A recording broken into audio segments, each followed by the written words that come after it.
they are the best team ever. Let's return to innocence. Game 4, next.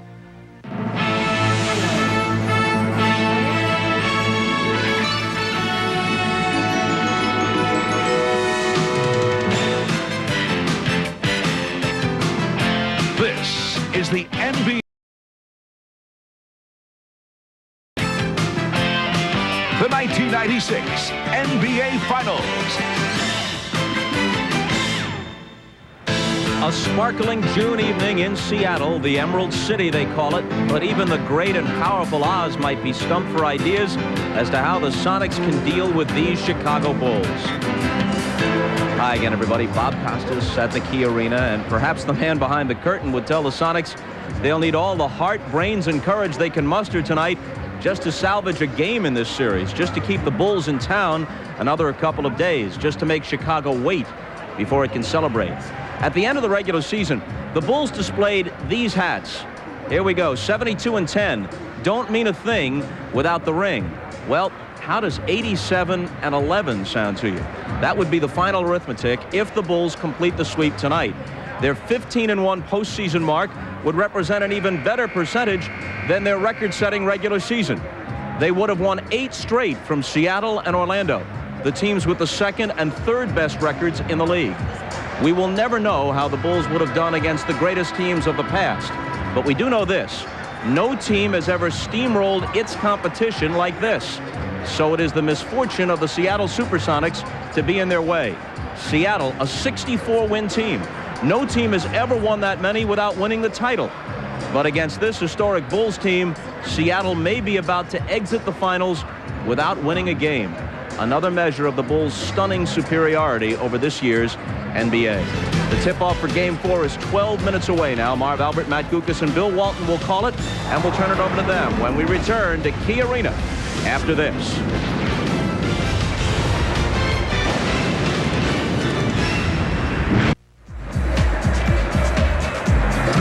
Closing in now on Game 4 of the NBA Finals at Key Arena in Seattle, the Chicago Bulls and the Seattle Supersonics. Now, counting the playoffs, the Sonics are 44-6 on their home floor this season. And yet the Bulls are solid favorites tonight to make it 4 in a row in the series and 2 in a row in this building. The gentlemen who will call the game are Bill Walton, Matt Guokas, and Marv Albert. Already an auspicious occasion for Marv, who tonight is celebrating his 39th birthday for an NBA record 14th consecutive year. Congratulations, Marvelous. Thank you, Bob. A record held by many. Happy birthday, Mark. Oh, thank you very much. Guys, you look back at the first 3 games of this series. Game 3 on Sunday night, Michael Jordan, for the first time, truly had a dominating game. And in all 3 games of this series, Michael had much help from his teammates. Michael is always in the middle of things. And yes, others have made some major contributions. In Game 1, it was Tony Kukoc coming off the bench with a spark, finding his three-point stroke, and making plays as well, scoring 18 points and handing out 4 assists. In Game 2, Dennis Rodman put on a rebounding clinic as he tied a finals record with 11 offensive boards. In Game 3, Luke Longley got the Bulls off to a lightning-fast start, hitting a career playoff high 19 points. No question, Michael Jordan is the centerpiece of the Chicago Bulls, but he does get a lot of help from his friends. And Bill, over the first 3 games, the Sonics have faltered in every aspect of their game. They have been overwhelmed. Marv, this has turned out to be one of the most lopsided series in NBA Finals history, and George Karl finds himself in a Humpty Dumpty-like situation trying to gather around the pieces of his rapidly splintering team, and it's not been pretty. But after a terrific regular season, their game has disappeared. Their steals, where they've led the league for the last 4 years, they're down by half. Their assists are also down by half. They're not moving the ball around, and they're not shooting the ball. 10% down from their regular season and 20% down from when they played their best basketball of the season against Houston. Now, Seattle tonight is playing for pride, respect, and credibility, not just in this series, but for the long term as well. On the positive side, Marv, Seattle, at least they're making their free throws. All right, so coming up, it's Game 4 of the NBA Finals. When we come back, the introduction of the starting lineups.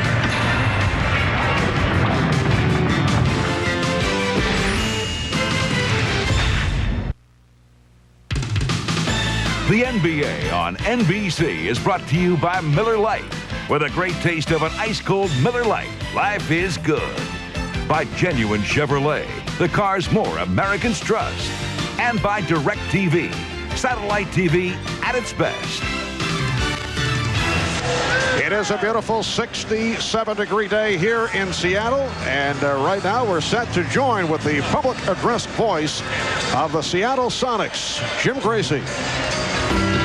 Ladies and gentlemen, please rise for our national anthem, performed tonight by one of the most popular recording artists of the modern era. This multi-talented musician and star of both stage and screen has produced 1 gold, 4 platinum, and 3 multi-platinum albums, along with 2 Grammy Awards. Accompanied tonight by guitarist Jonathan Dubose Jr.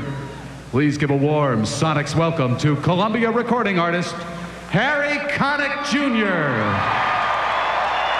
Thank you.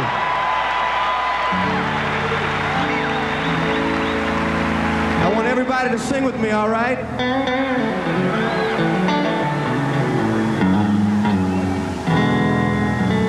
Oh, say, can you see by the dawn's early light what so proudly we held at the twilight's last gleaming, whose broad stripes and bright stars through the perilous fight o'er the ramparts we watched were so gallantly streaming. Come on.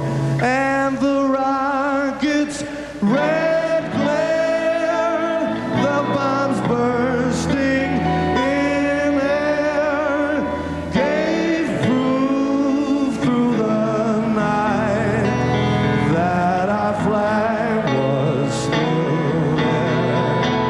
Oh, say does that star-spangled banner yet wave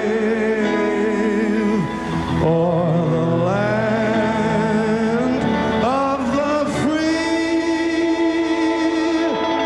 and the home of the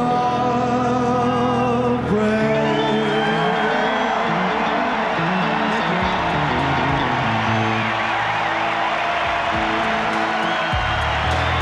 Ladies and gentlemen, welcome to Key Arena at Seattle Center for Game 4 of the 1996 NBA Finals between the Chicago Bulls and your Seattle Supersonics. And now, ladies and gentlemen, for tonight's starting lineups, first of all, for the visiting Chicago Bulls. A 6'6" guard from North Carolina, number 23, Michael Jordan. A 6'6" guard from Miami of Ohio, number 9, Ron Harper. 7'2" center from New Mexico, number 13, Luke Longley. 6'7" forward from Central Arkansas, number 33, Scottie Pippen. And a 6'6" forward from Southeast Oklahoma State, number 91, Dennis Rodman. And the head coach for the Chicago Bulls, Phil Jackson.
University, number 34, Frank Rikowski.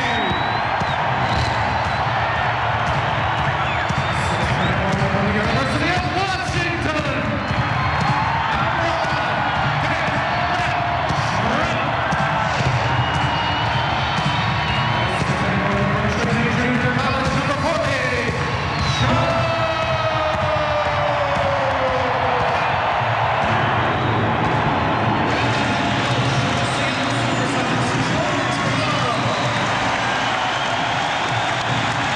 Well, this crowd hoping to be a factor here tonight. They were taken out of it early in Game 3 on Sunday. For more on the Sonics and the Bulls, let's check in with our sideline reporters, Ahmad Rashad and Hannah Storm. First to Ahmad. All right, thanks, Mark. I've been around the Chicago Bulls team all day, and they are very serious, very quiet. Scottie Pippen described the mood as wary because he said he realizes that they have not seen the best of the Sonic team.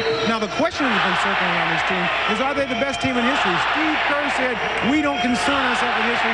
We're just trying to win a championship. Michael Jordan told me that the reality is we only have to win one of the next 4, and hopefully we can win it here tonight. For the Seattle side of it, let's go down to Hannah. Thanks, Ahmad. Lots of changes for the Supersonics. You just saw that Frank Rikowski is starting at center in place of Irvin Johnson. Another defensive adjustment. Defensive Player of the Year, Gary Payton, will start the game guarding Michael Jordan. That's a matchup many have wanted to see this entire series. Also, Payton's backup, the co-captain, Nate McMillan, who hasn't played since Game 1 because of a herniated disc in his back, is suited up and ready to play in the game today. He said he hopes to give the Bulls something to think about, even if he can't be effective. And finally, Vincent Askew. He's missed a practice and a media session in the last couple of days, reportedly unhappy with his minutes. He told me the real problem is bone spurs in his right foot. But whatever the case, says George Karl, we'll see David Wingate come off the bench before we see Askew. Marv? Thank you, Hannah. So Frank Rikowski in the starting lineup. The last time he started, December 12th in Dallas, made 8 starts during the regular season. The officials, Joe Crawford, Mike Mathis, and Bill Oakes. So we're set for Game 4 of this best of 7. The Bulls seeking a sweep for their 4th championship. The last 6 years, the Sonics hoping to push it to a Game 5.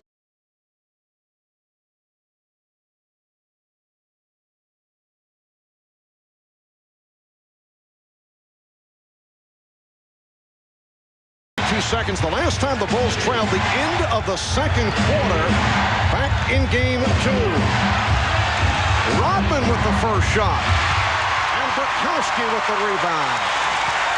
Gary Payton met by Ron Harper, and the crowd gets right to it.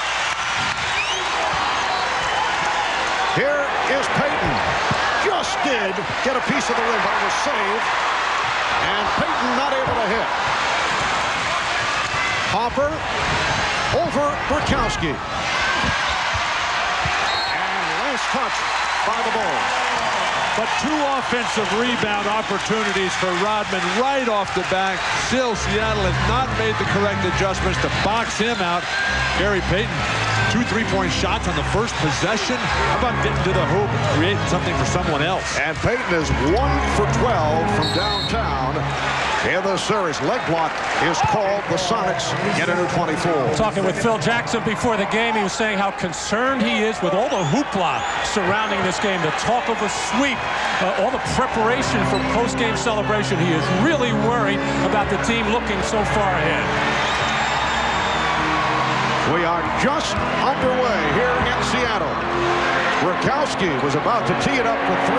Shrimp rebounded by Pippen. Seattle is yet to attack the basket. They're just standing behind the line. You got to make those, and those are set up by penetration and dish. And Jordan met by Hersey Hawkins.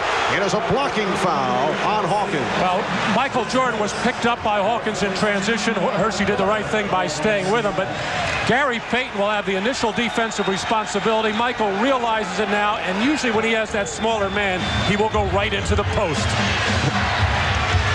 Interesting. Ahmad said Michael told him they only need 1 out of 4. Michael told us he's got things he's got to get done, and he's ready to take care of business. And here is Jordan. So the Bulls with a 2-0 lead. Are you saying that he's not leveling with Ahmad? It was strictly a put on, is that? Absolutely not. But Michael's very serious about taking care of business in the post. Gary Payton trying to front him. George Karl working with the team on trying to front the post-up players, but Jordan turns to his left shoulder better than anyone in history, in addition to Jerry West. Foul was committed by Rodman. 2 minutes gone by here at Key Arena. Open shot for Schrempf. And back come the Bulls, so the Sonics have missed on their first 4 shot attempts. Well, Detlef Schrempf looks like he's just so tentative with his shot. Not comfortable at all, not confident. And Matt, with Detlef in the locker room beforehand, it was disappointing to see the somber, almost defeated attitude of the Sonics. Sean Kemp from Gary Payton. And that ties the game at 2. Well, that is Seattle basketball, and we have seen very little of that. Transition, playing above the rim. Sean Kemp receiving from Payton.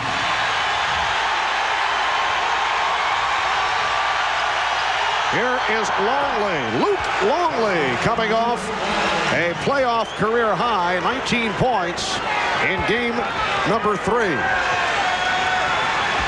The Bulls are gunning for a 6th straight win on the road in the finals. 5 straight already ties an NBA record held by the Detroit Pistons, who did it back in 89 and 90. Payton did penetrate, could not convert. Kemp missing the 2 opportunities. And Mike Mathis with a loose ball foul call on Sean Kemp. Well, great board work by both teams. In particular, Sean Kemp working hard on the glass, and Luke Longley getting a piece of that first one. Rodman in there battling as both the players are going at it very hard. Matt, it's very difficult for Sean Kemp in that situation. Oh, Jordan to the hoop. And Rodman able to convert. Seattle has opened up 1 of 8 from the field, and the Bulls lead 6-2. Here on Sunday night, the Bulls opened up with a 19-4 lead to defuse the crowd. Crowd very much into it right here. Payton from 3-point range. Well, the Bulls starting to respect Sean Kemp's post ability. He's getting the ball so deep. Harper had to come down to double team and let Payton open once again. The call against Chicago. Offensive foul on Michael Jordan for using the right arm. Jordan trying to post up here. The great ones, Jabbar, Bird, McHale, Magic, they all used that off arm to establish that position. The harder you work early, the easier it's going to be late. George Karl was saying after game 3 that his team had no energy at all in game 3. Burkowski for 3. Waved off, will not count. Offensive foul against Seattle. Detlef Schrempf called for the offensive foul.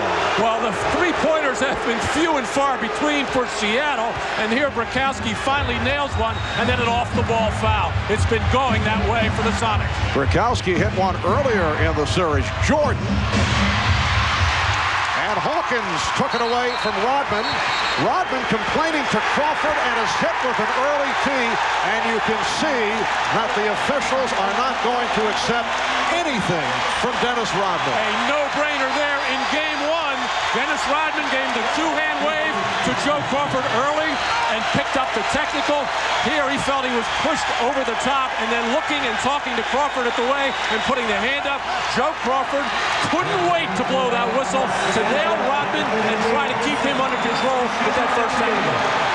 Rodman just walked over to Crawford, who was in a discussion now with Jordan, and was ushered aside by Jordan, and then Pippen over to guide him away. Hersey Hawkins has tied the game at 6. But Marv, besides wishing you another happy birthday, oh, thank you, Bill. I didn't realize I was older than you. These things happen. You had to see Rodman, or anticipate Rodman wanting that technical to draw that attention to himself early, make himself a factor. There is Kemp. Nice move by Sean Kemp.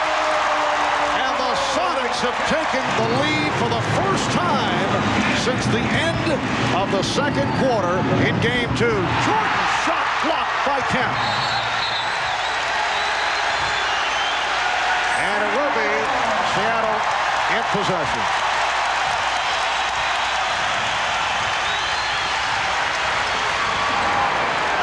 Five minutes gone by in this opening quarter. Shrimp, he is way off. And Dennis Rodman able to collar his first rebound. That last post-up move by Shrimp, indicative of the tentative nature of Seattle's game. Unlike Sean Kemp the previous time when he stepped around and got strongly to the hoop. Oh, what a fake by Scottie Pippen. He lost the defender and then was able to go glass to tie the game at 8. These are the matchups that you would think would have come out in Game 1. Seattle has finally got back to basic basketball. Percy Hawkins just can't find the range, but able to hang in to make the defensive play, and it leads to the bucket by Kemp. Well, Scottie Pippen had Jordan racing down the left side, Harper on the right, gambled with the pass. Hawkins has made a better play. Sonics with a 2-point lead. Kemp with the rebound. Rodman not getting to the offensive glass. Sure, he has the space to floor. He's a safety in transition, but you got to pound that offensive glass if you're Rodman. Illegal defense called on Chicago. Sparked up Sonic team here at the start. Timeout is called. Standing ovation for the Seattle Sonics with 5:50 remaining first quarter. It's the Sonics with a 10-8 lead. Here's the outlet pass attempt by Pippen, picked off nicely and deflected by Hawkins, and the Sonics are starting to play their type of game.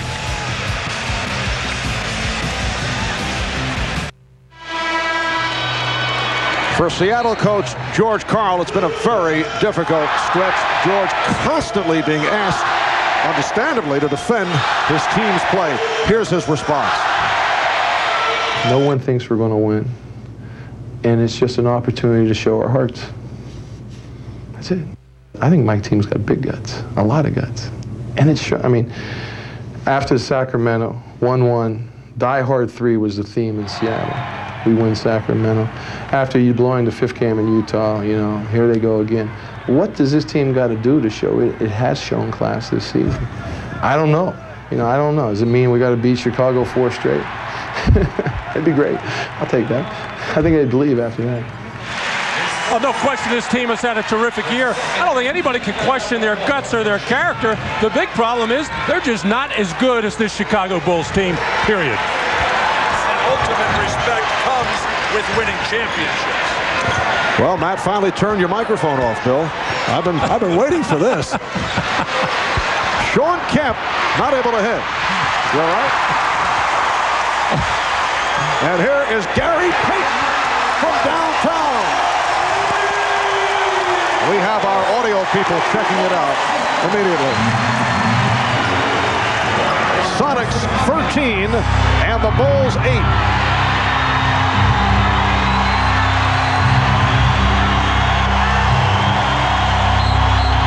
Jordan.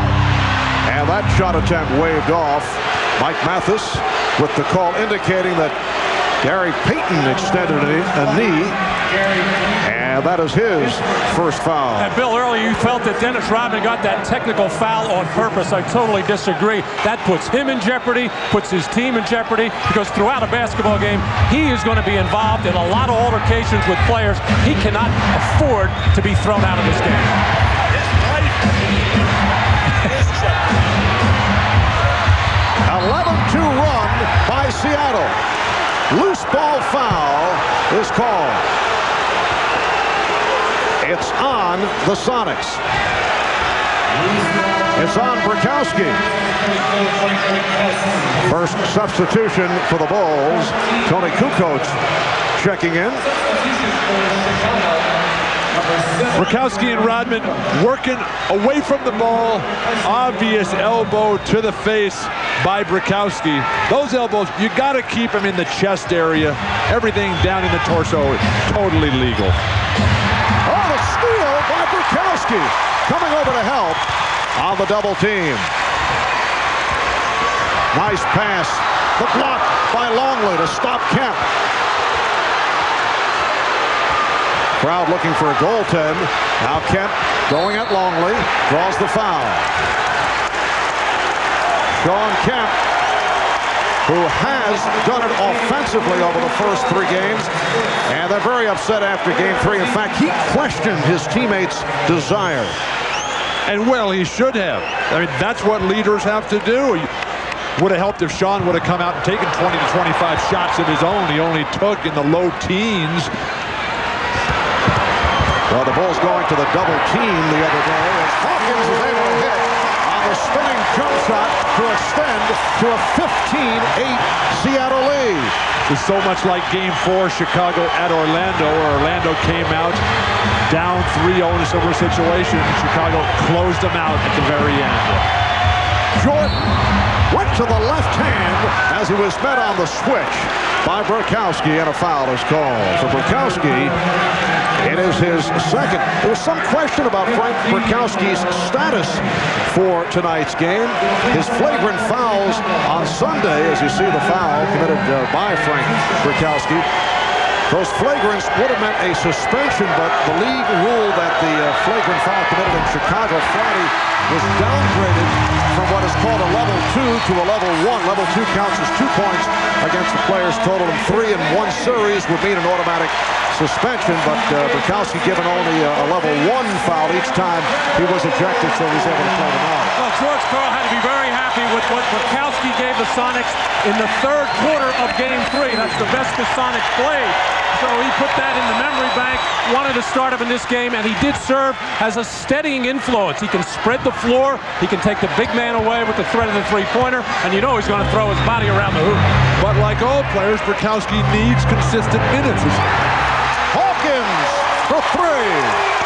Well, Hersey Hawkins, who has not been able to break out in this series, has hit 2 of his first 3. And the Sonics 3 of 6 from downtown. Luke Longley with his second field goal. Sonics lead by 7. Well, so much of the pressure is off Seattle from the standpoint of winning this series. They just have to try to win 1 game. And when that pressure is off, it's a little bit easier to start shooting those jump shots. You feel a little at ease. But you'd think they would take that attitude from Game 1. Loose ball foul called on Kemp. So Gary Payton is now 2 of 6 from the field.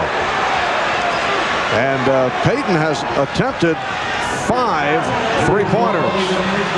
Longley to the line with the Sonics over the limit. And Luke Longley took a very hard fall as his feet got taken out from under him, fell hard on his back and appeared to have the wind taken out of him. But he gathered himself very quickly. He doesn't want to have to hear again from Michael Jordan as he did in Game 2. Longley on a box out here. His feet go out from under him and hard on that back area, as when he took that shot in the eye for 5 stitches, Michael Jordan said, stop feeling sorry for yourself and get in there and return all that aggressiveness to the other team. So Longley popped up as quickly as possible and walked to the free throw line. Luke Longley, 1 for 1 at the line. Dennis Rodman taking a seat. Steve Kerr has come on for the first time. So the Bulls with Longley, Pippen, and Kukoc along with Jordan and Kerr. We come up on 3 minutes remaining in this first quarter. Seattle with an 18-13 lead.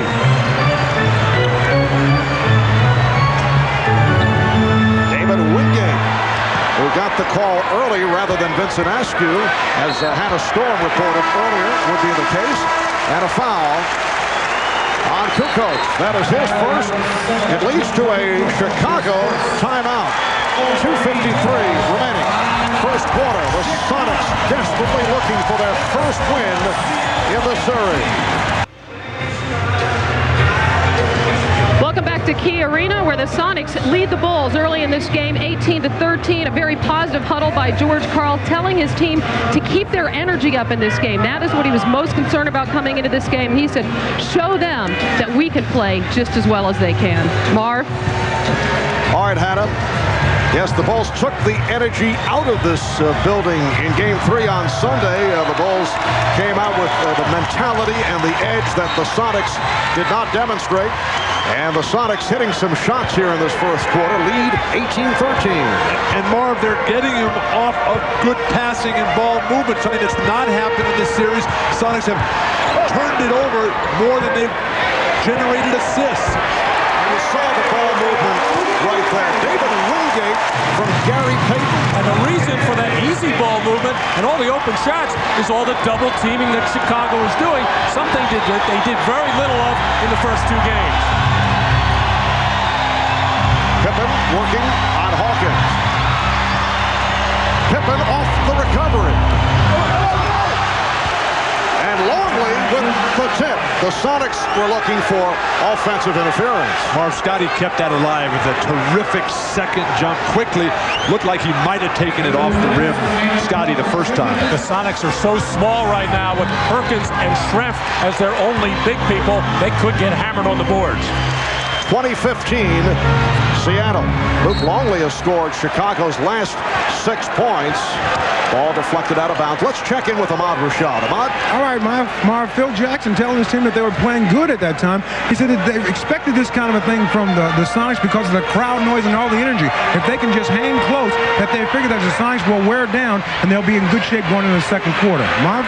Thank you, Ahmad. Sam Perkins, line drives it home, and the Sonics lead 22-15. Off the steal, Payton got the step, leading Schrempf, and he is fouled.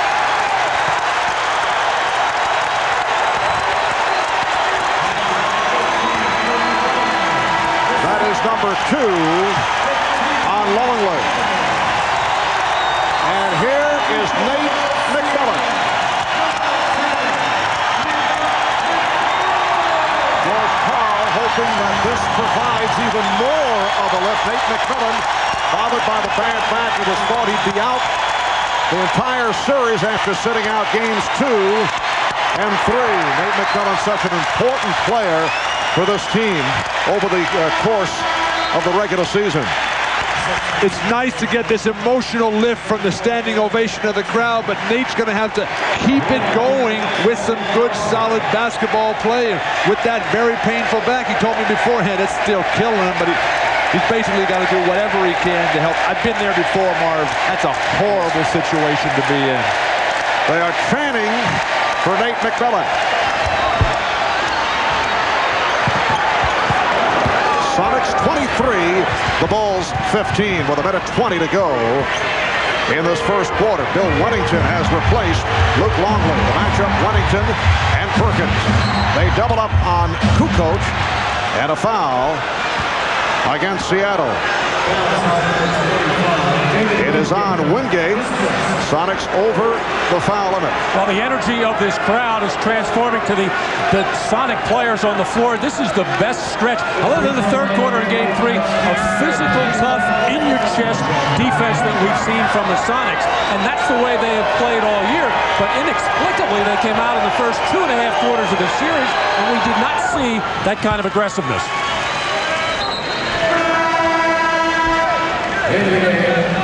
And Ron Hopper checking back in, replacing Michael Jordan. Quiet start by Michael. 1 of 3 from the field, 1 of 2 from the line. And a completely different attitude in this game from Game 3, where in Game 3 he was so aggressive and so clearly motivated and driven to establish the Bulls' presence here. Yes, he came out with a burst and had his best game of the series with 36 points and 5 assists. 1 minute to go in this first quarter. Perkins working inside. He thought he was fouled. Mark, back to Jordan. That's one of the reasons why I think he's a better player today than he's ever been before. He knows how to pick his spots better. He's so much smarter. A beautiful pass by Kukoc to the slashing Harper. And a nice finish by Ron Harper. 23-19, Seattle. McMillan, Payton, Wingate, Perkins, Schrempf. Nice pass. Setting up Payton. Well, this is what Gary Payton has been calling for, and saying a big problem for Seattle, not having the McMillan, those are the kinds of plays he makes for Gary. Sonics by 6. Wennington, he's had the touch. Bill Wennington hitting on his first field goal attempt. And the Sonics lead by 4. And despite what appeared to be an onslaught by Seattle, it's only a 4-point lead. These Bulls, they're pretty good, Marv. Once again, a keen observation by Bill. McMillan trying the 3. Rebounded by Kukoc with time running down, and a travel is called. Still time remaining in the quarter. Traveling violation. The Sonics get it back in their front court. Phil Jackson can't believe it. Joe Crawford, the official in the slot on the other side of the floor, can't believe it because he saw the whole play. Actually, Kukoc just bumped into one of the Seattle players. They put a second back on the clock, 2.1 remaining. Time for a shot. Perkins does get it off. After a quarter of play in Game 4 of the NBA Finals, it's the Sonics 25 and the Bulls 21. You are watching the NBA on NBC.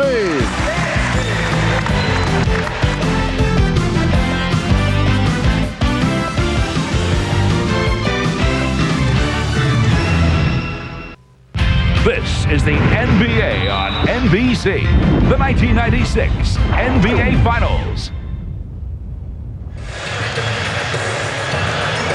On to the second quarter here at Key Arena. Marv Albert, Matt Guokas, Bill Walton, Ahmad Rashad, Hannah Storm, Bob Costas. The Seattle bench most disappointing over the first 3 games. Sam Perkins leading the way with 36.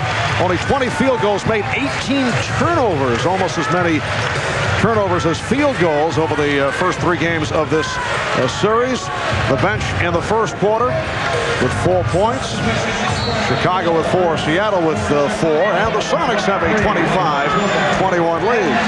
Marv, Ahmad was just telling us that Jordan was telling him, Ahmad, that he was going to wait and see how the game developed before he tried to take over. He did that in Game 1. In Game 3, excuse me. That's quite a job Ahmad's got. He gets to go and ask Michael Jordan during the game, how's it going? All right, Sam Perkins extends to a 27-21 lead. Michael Jordan back on the floor. He and Steve Kerr in the backcourt with Wennington, Rodman, and Kukoc. Miscommunication. And the ball back to Seattle. 6th turnover for Chicago already in the game. A big key for Seattle and why they're playing well and winning. Only 1 turnover. Opening minute, second quarter. Nice pass. From McMillan. So Nate McMillan standing at the top of the key. You're not going to see much movement, but he is able to find people on the go. Terrific assist-to-turnover ratio for the Sonics. Jordan. On the back tap, it's handled by Payton. Wingate running the floor, but Payton finds Perkins. Wingate. Perkins stepped out of bounds or was pushed out of bounds. He was pushed. And a foul against the Bulls. In the earlier games, I don't understand why Detlef Schrempf couldn't have played this role. Handling the ball up at the top, not necessarily off the dribble, but he's a tall man, 6'10", able to make that pass. Obviously, McMillan is a better passer, but Schrempf is not that bad. Wennington was called on the foul. But earlier, Seattle was just standing around. Today, they're moving without the ball. Perkins, Schrempf with the tip. And now Seattle has opened up a 10-point lead.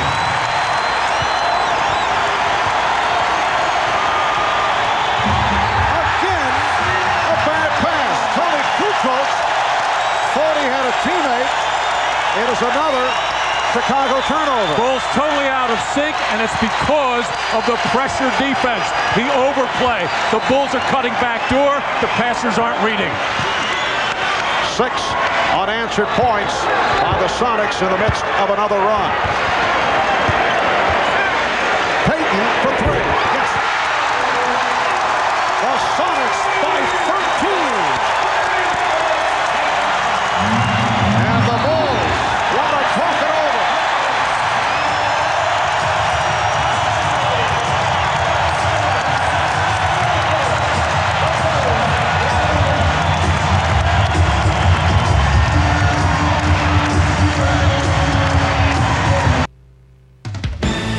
The NBA on NBC is brought to you by Sprite.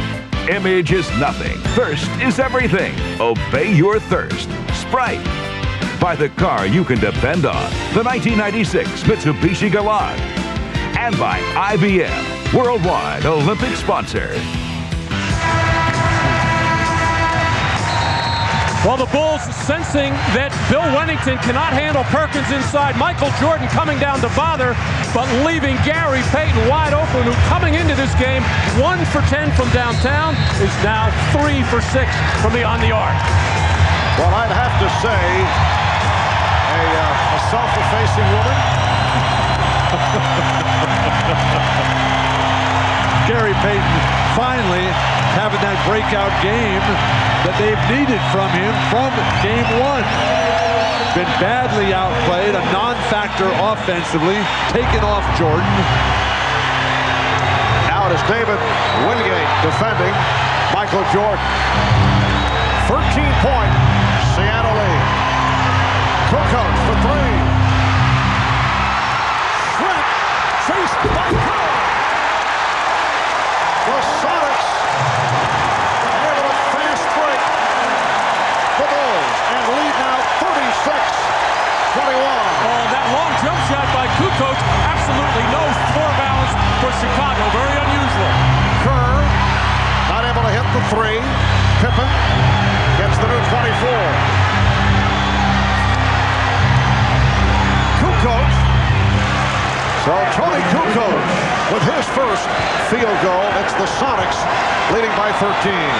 Chicago's playing this game like they didn't even think about playing basketball until they got here tonight. They're flat-footed and not sharp at all.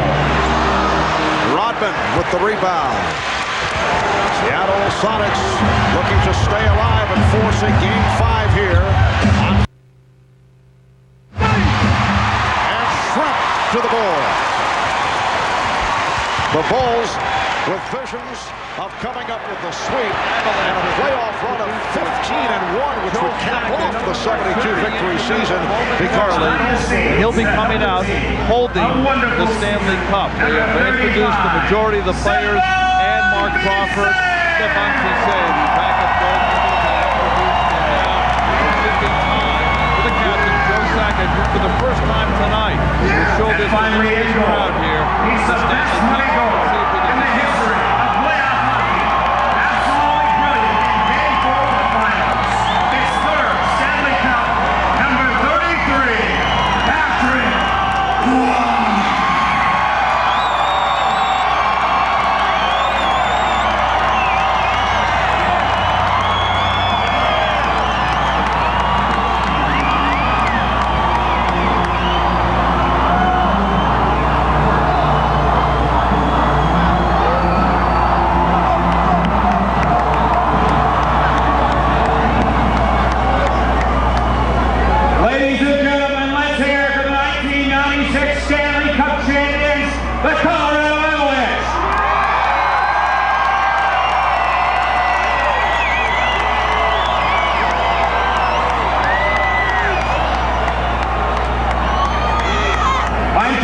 The TV voice of the Avalanche, along with my counterpart, Mike Hayes, and we'd like to welcome everybody tonight to this wonderful celebration. You know what? Not only do we have the best hockey team in the world, we have the best hockey fans in the world right here in Denver, Colorado.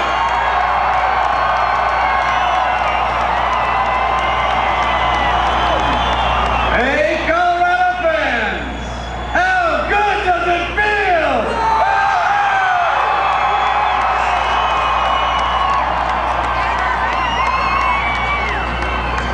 To kick things off today, please welcome Colorado's own Hazel Miller. You're listening now to Mike Haynes, the radio. Well, as a member of the Detroit Pistons for 7 years, a different look. Dennis Rodman on 2 Piston championship teams. And here is the Dennis Rodman of the Chicago Bulls. Dennis did the job in the finals with the Pistons and has upped the figures with the Bulls, although he has been very quiet in his 14 minutes of play in the first half. For Rodman, only 2 rebounds to this point. But he's become the David Bowie of basketball. And a foul is called. It is on Harper. Well, the Sonics are working this curl play to death as Nate McMillan loves to make that pass from the top, and Gary Payton doing an excellent job, and the Bulls have not seen the Sonics run any kind of set plays. They don't know how to react. Shrimp able to recover. 5 minutes to go. I should say 5 minutes gone by in the second quarter, and the Sonics lead by 14. Good job by Longley going to the ground for the ball. Far too many players just reach over and try to pull it in. Shot clock is down to 5. Strong catch. He is 4 of 8. He is 8 points and obviously getting the shots off in contrast to what took place in Game 3 here on Sunday. And Seattle now 7 for 9 from the field in the second. Pippen not able to hit on that three-point attempt. Shrimp running the floor. Chicago's shooting is so off. I mean, every one of them is short. Rodman's not getting to the offensive glass. They look like they're not concentrating at all. So uncharacteristic. They are now 10 of 25 from the field, 40%. Foul on Payton, that is his second. And here comes Hersey Hawkins for Nate McMillan. An ovation for McMillan. Jordan trying to get post position and good pressure inside there by Gary Payton, but the whistle blows anyway. But the reason Chicago's shooting is off, the pressure is more intense. Less double teaming, more defenders staying with their own man. Here is Jordan. And Michael Jordan with his third field goal. He has 7 points. I disagree with that, man. I just don't see Chicago having that edge they had in this Game 3 Sunday night. They think, as all players do, that at 3-0, it's over. Shrimp. That left Shrimp, who's been very active in this first half. 7 points, 16-point Seattle lead. Here's the lead for Jordan. And a foul. Foul on Jordan. Called for a push. And has some words with the official, Mike Mathis.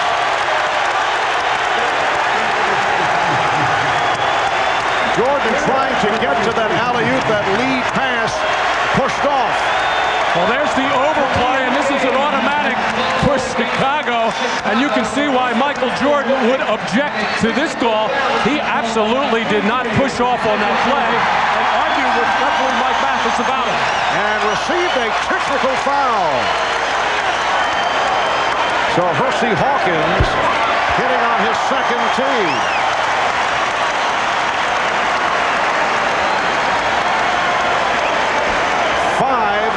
36 remaining in this first half, and the Sonics now lead 44-27.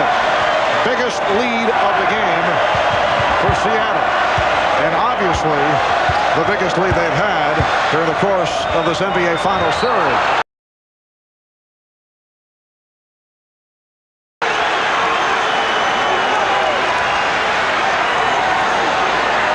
Bulls' biggest deficit of the entire playoff run was against Orlando, down by 18 in Game 2.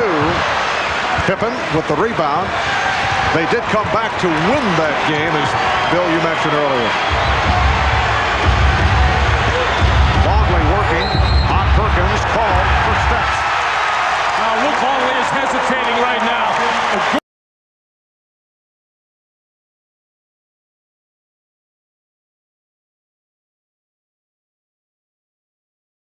In the first few games, Luke Longley was taking it quickly. Michael and Scotty have got to start taking this game over offensively for Chicago. Spread the floor, let them create and get to the hoop.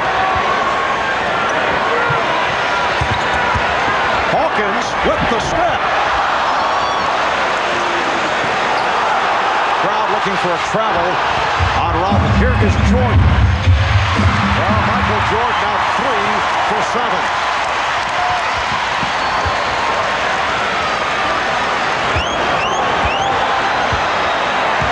Kemp and Pippen in a battle. Kemp looking for the position and fouled by Pippen. Well, you can see the mindset of the referees coming into this ballgame. The quick technical on Dennis Rodman in the first quarter. Here, Kemp and Pippen fighting for position, just throwing an elbow at each other. And a good call by Mike Mathis there, cleaning it up in the post.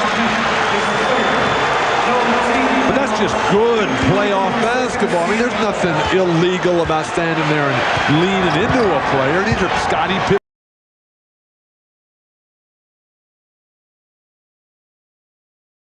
Kemp sitting down now. Bukowski has come on and a foul on Bukowski. That is his third.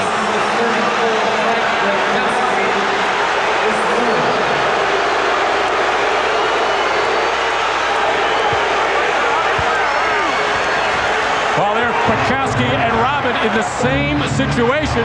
The last one was called a double foul. This time, Bukowski gets nailed. Jordan not able to hit.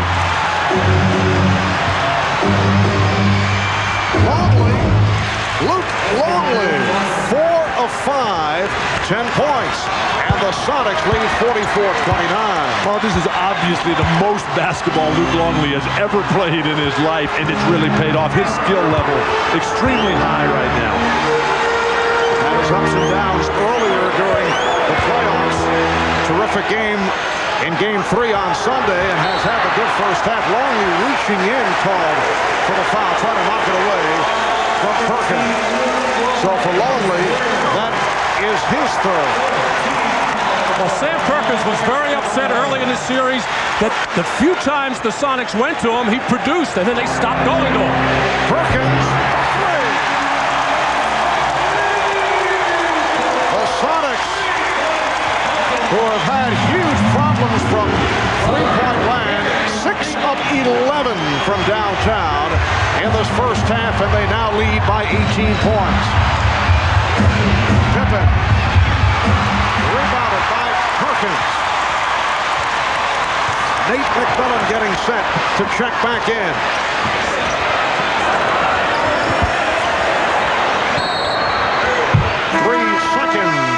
Violation against Seattle.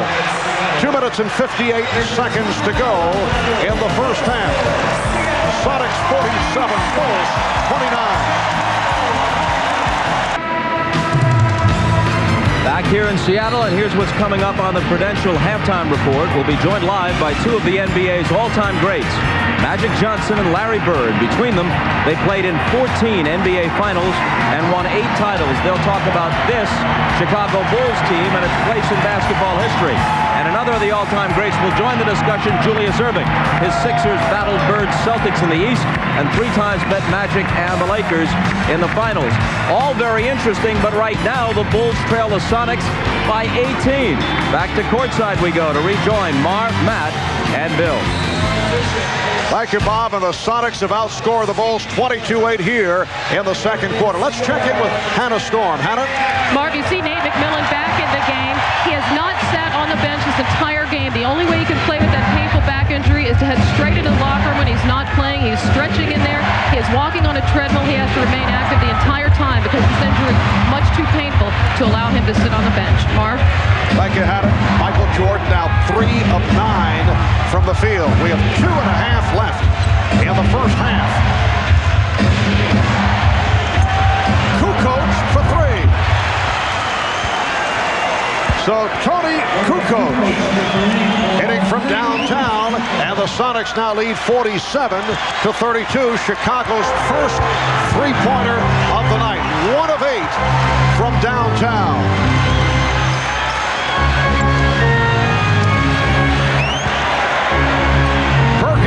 Yes, Sam Perkins with 9 points. Sonics by 17. We have talked so much about how difficult it is to guard Perkins. He's got a good low post game, and he can take big people away from the basket and nail the 3. The questions for Seattle answered tonight on the offensive end. Their defense has been virtually spectacular. But Scottie Pippen's such a quiet game. 1 for 5. Minute and a half to halftime. Shrimp working on Kukoc. Jordan over to help. Shrimp. It is all working for the Sonics. This is the Sonic team that played against the Houston Rockets in the second round and swept them, the two-time defending champion Houston Rockets. It is a travel on Kukoc. That is his 4th turnover. Well, now the Chicago Bulls doing exactly what the Sonics did in the first game and the third game. Just totally out of sync. Terrible passing. Offense just looks horrible. The Bulls with their 10th turnover. Sonics with just 4. Wingate will just check back in. Shot clock at 6. Shrimp again double team. Perkins.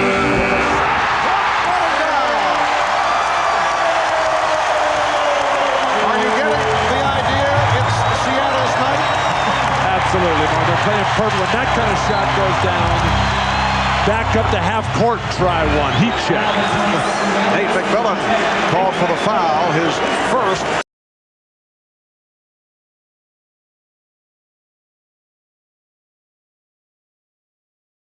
Outside, he never was really set there. He just caught, saw the 1 second on the shot clock, and flipped it up. Judd Bushler making his first appearance. Dennis Rodman departs. Seattle has outscored Chicago 28-11 in the second. And the chant for defense continues.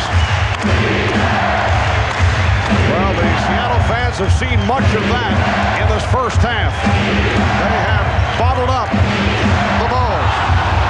Crowd looking for an offensive foul on Pippen. Final seconds of the half. Hawkins pass intercepted by Bushler. Traveling violation with 1 4/10 seconds remaining. Terrific hustle play by Judd Bushler to stop that fast break opportunity in these closing seconds to get the steal. Just could not gather his step and get under control. Well, they've reset it to 2.2 to go and a timeout called by the Sonics. Back at Key Arena in Seattle. One of those halves for the Chicago Bulls that has rarely been seen in this 95-96 season. They have been overwhelmed by Seattle. Sonics with a 53-32 lead. 2 2/10 seconds to go. In the first half, McMillan will throw in. Perkins fires it up. So the Bulls with only 11 points in the quarter, their lowest scoring quarter in the playoffs. And the Sonics with a 53-32 lead. And they are hearing it from this crowd. A standing ovation as both clubs head back to their locker rooms. Bob Costas with the Prudential halftime report right after this. Prudential halftime report brought to you by Prudential. Live well, make a flag, be your own rock. Halftime of Game 4 at Key Arena with the Chicago Bulls, who have lost only 1 game in this postseason, and that in overtime, trailing Seattle by 21 points. Bob Costas back along with Julius Erving. The recent pantheon of NBA greats certainly includes Doc and Michael Jordan, and it also includes Larry Bird and Magic Johnson. Larry joins us from French Lick, Indiana, and Magic from Beverly Hills. Now, it seems a little awkward to talk about the Bulls as one of the best teams of all time when tonight they're clearly not even the best team on this court. But let's assume that eventually they're going to correct themselves, if not tonight, then before the series is over. And we go to Larry Bird first. Larry, your take on this Bulls team and where it would rank against the great teams that you played with and against in the 80s. Well, I think this Bulls team is one of the best teams that I've ever seen. Of course, anytime you play on a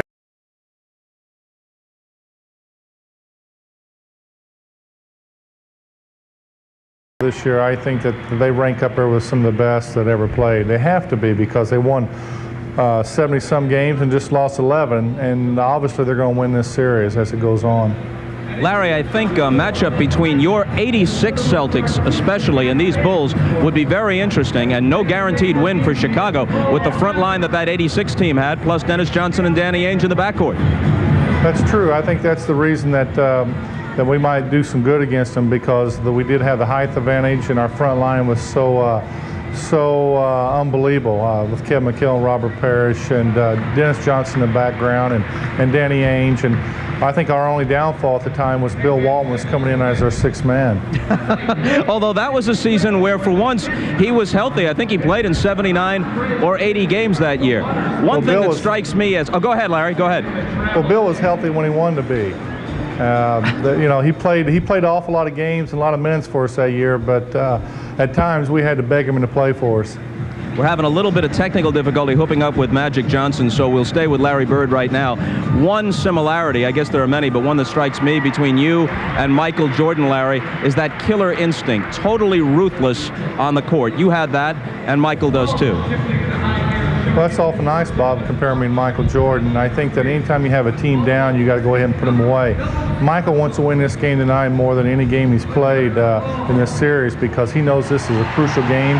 He wants to get out of Seattle. He wants to get back home playing golf and taking the summer off. This is a very crucial game for him, but it looks like they probably won't win this one, but I guarantee you they'll have a good shot in the next one. Larry, were you able to intimidate Michael Jordan at all early in his career? I don't know. I never really said much to Michael. I hear all these things that people say, but I was a competitor. I played hard against the great players. Michael was a great player, and I just tried to do the best I could against him.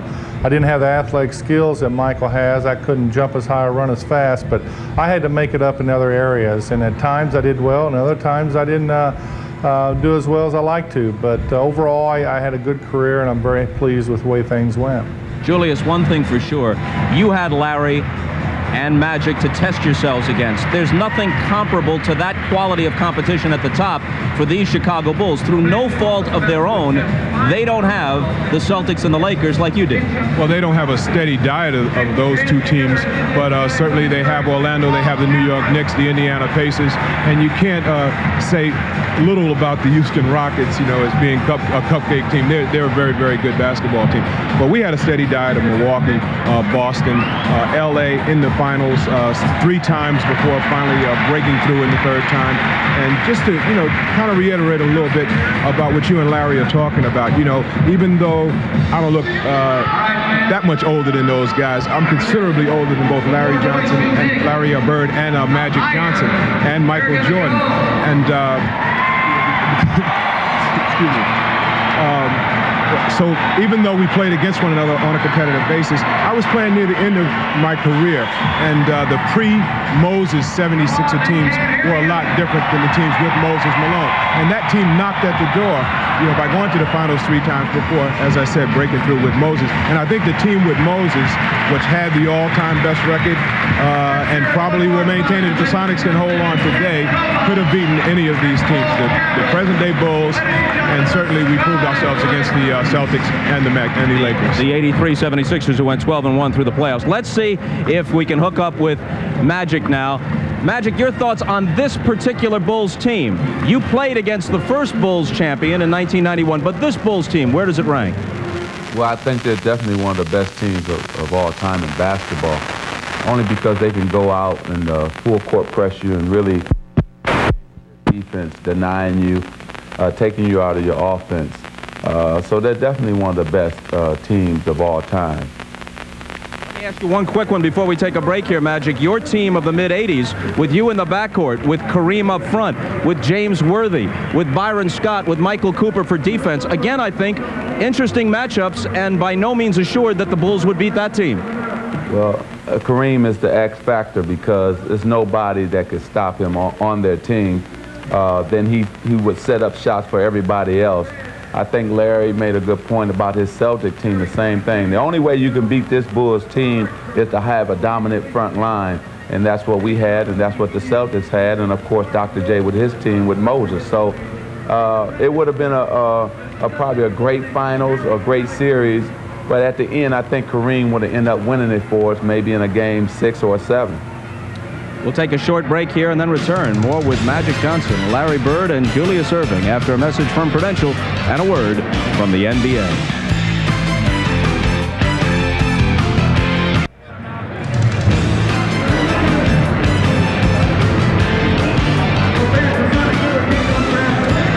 And we're back, halftime at Key Arena. Larry Bird is with us from French Lick, Indiana, and Magic Johnson from Beverly Hills, and Julius Erving just to my right. Let's resume the conversation. Larry, we know that this Bulls team is on the short list of the great teams of all time. But what about the overall quality of the NBA in the mid-90s? How do you think it stacks up to a decade or so ago?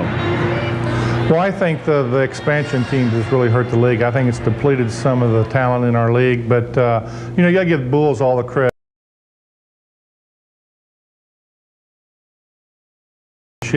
So you got to give them all the credit in the world. They're a great basketball team. They got 3 players, and Jordan and Pippen and Rodman, that are very focused, and they come to play every night. They're tough, and they got a chance to do something no one's ever done before, and you have to give them all the credit in the world. Doc? I think, Bob, one of the things you got to consider when you talk about this Bulls team is that all year long they've been giving the fans of the basketball world a glimpse of the future, what the NBA is going to be like in the 21st century. It's going to be an international league, and they have 2 of the 3 best American players on their team. They have the best player ever playing from Croatia. They have the best player ever from the country of Australia. So we're getting a sneak preview of what it's going to be like in the 21st century.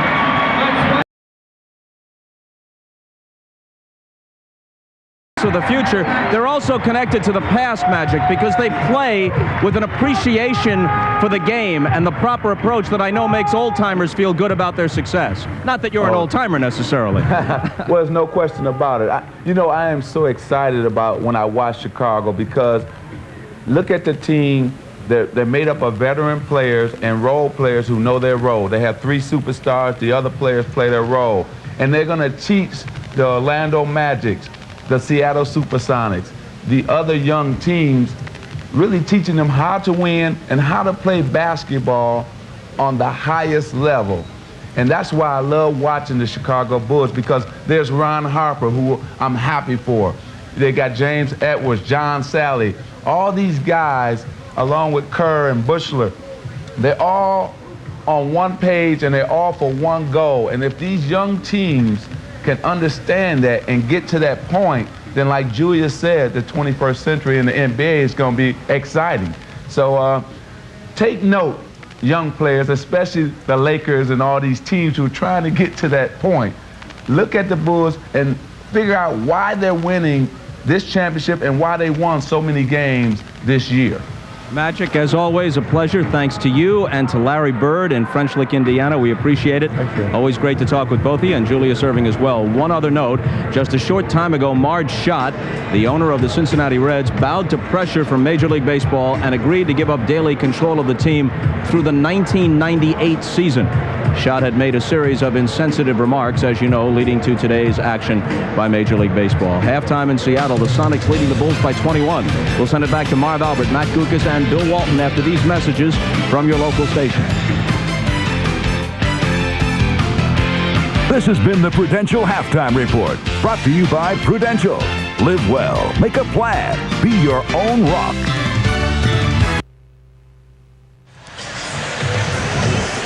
Back in Seattle, the Sonics stunning the Bulls with a 53-32 lead as we head to the second half. Seattle outscoring Chicago 28-11 in the second quarter. As we look at the Miller Lite halftime statistics, only 38% shooting by the Bulls. Seattle 22 of 43, 51%. Look at Scottie Pippen, 1 of 8 from the field, only 2 points. Michael Jordan, 3 of 9 for just 7 points. And Seattle turning it around in the three-point field goal category. The Bulls only 1 of 8, and the Sonics 6 for 12. And Gary Payton, who had been very quiet, with a big first half. And we'll be right back.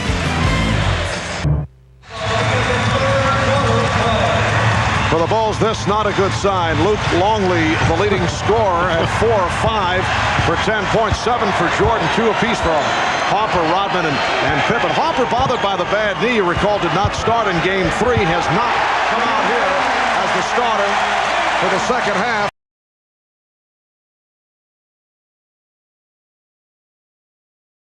32, 15 points for Gary Payton. High-point men for Seattle. Payton leading the way with 15. Perkins off the bench for 11. Kukoc getting the roll, and Tony Kukoc with 7 points. I think Phil Jackson kicking himself a little bit for what he did with the starting situation. He probably went with his heart, starting Ron Harper, wanting him to give him a chance to finish off. His head was probably telling him, start Tony Kukoc, which is what he's done here in the third quarter. Payton, and back comes Pippen. Only 1 of 8 from the field in the first half. Jordan for 3. Rodman with the rebound. Feeding Pippen. Sonics lead 55-36. Finally, Dennis Rodman makes some sort of contribution. Dennis is a player that plays on the edge. The edge has been dulled by the...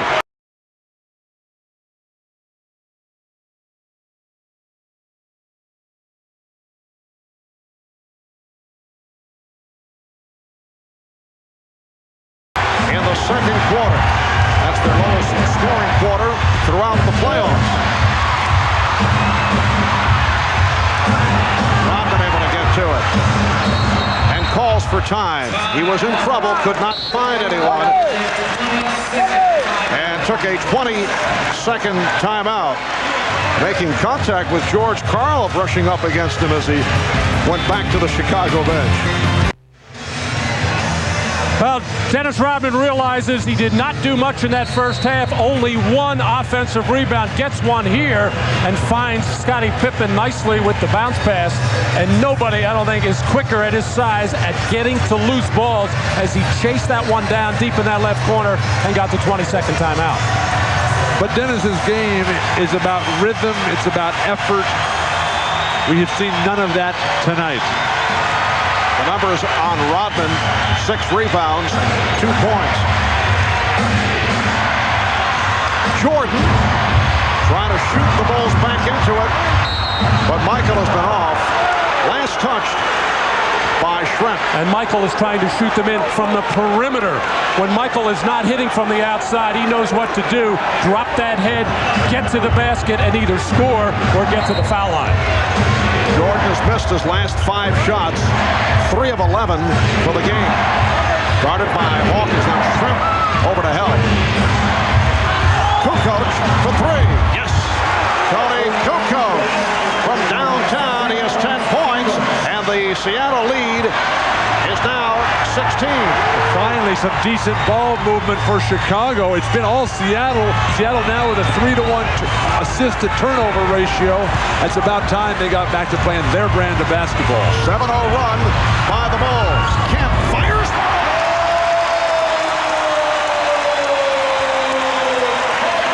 10 points for Kemp. Sonics lead 57-39. They've led by as many as 23.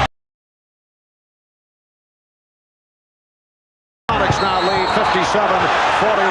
Mathis on the scene as Rodman and Burkowski came together, and Mathis and Crawford will talk it over. This is very close to being a flop by Dennis Rodman. Burkowski obviously makes contact. Rodman tips the ball in, and Burkowski right there. That is a technical foul. Uncalled for by a skilled and good player, Frank Burkowski.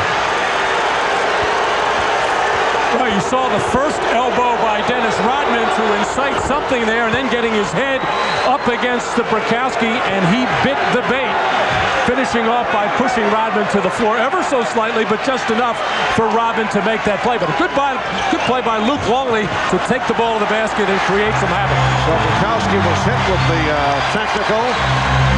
Jordan cuts it to a 57-42 Seattle lead. Always dangerous when Kemp puts the ball on the floor. That's a traveling violation. One thing I don't understand about Dennis Rodman is he can go down so easy sometimes, and then when he's playing against Shaq, the biggest, strongest guy in the game, he's out there battling, pushing, and never hits the deck. Well, the Bulls have a 10-2 run.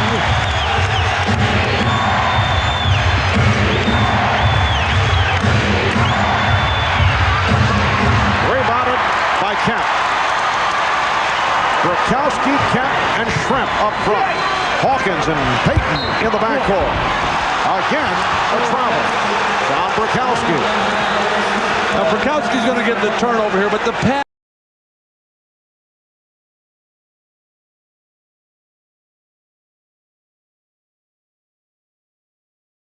Called on Detlef Schrempf, who apparently had something to say to Bill Oakes. This was away from the play when he was complaining about that last travel and several other calls that he felt should have been made. Well, now each referee has gotten their technical foul.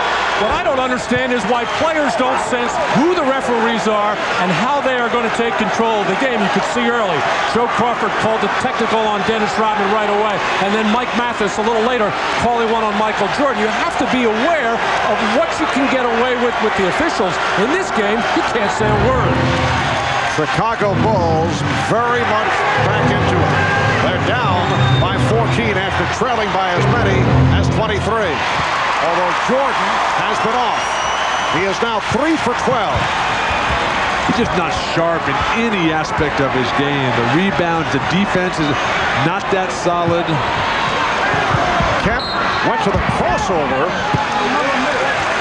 That time fortunate to get away with a dribble that will not be considered pretty. Well, a great crossover when you fake right and go left without putting the ball on the floor. That's a walk. But the foul called on Pippen to bail him out. 4 minutes gone by in the third quarter. Kemp facing the double. Payton eluding Jordan. And goes.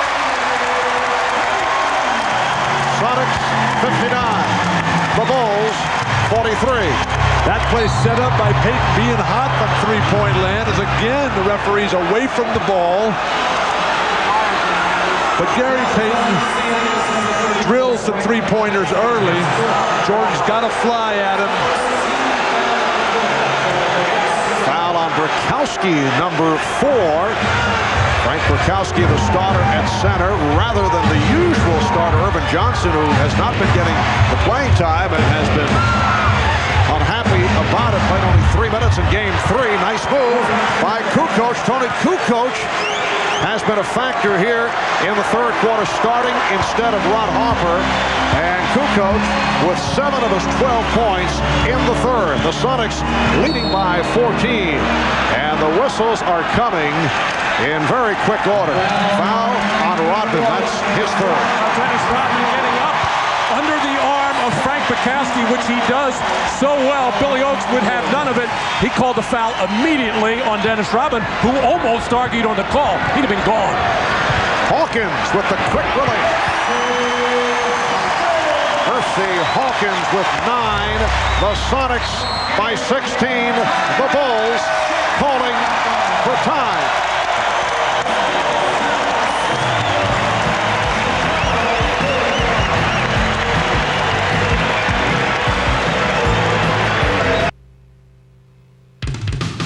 The NBA on NBC is brought to you by Nike, by Acura, who invites you to test drive the new flagship of Acura, the RL, and by New Miller Beer, the brand new beer from Miller with big flavor that goes down easy. It is just past 7:45 here in the Pacific Northwest on a beautiful day. Temperatures in the 60s. It has not been beautiful to this point for Michael Jordan. He's missed his last 6 shots, 3 of 12 overall. Scottie Pippen just 2 for 10 from the field. 5 minutes have gone by in the third quarter, and the Sonics lead 61-45. They have led by as many as 23. Bulls with a run here in the third quarter that has been sparked by the shooting of Tony Kukoc. The chant of defense. Longley's pass to strong and picked off by Kemp. Oh, Chicago offense has terrible spacing right now, in particular Luke Longley. Phil Jackson a moment ago during that timeout upset with Longley. Here's Kemp. Yes! And the foul! A foul called on Longley. We've seen Sean Kemp grow so much and mature as he's coming and moves off the penetration. No double clutch there, just a good, strong power windmill dunk. If you can't stop penetration, there's no way your defense can react at the hoop when Sean Kemp is coming to finish. Longley with his fourth foul, three-point play for Kemp. He has 13 points.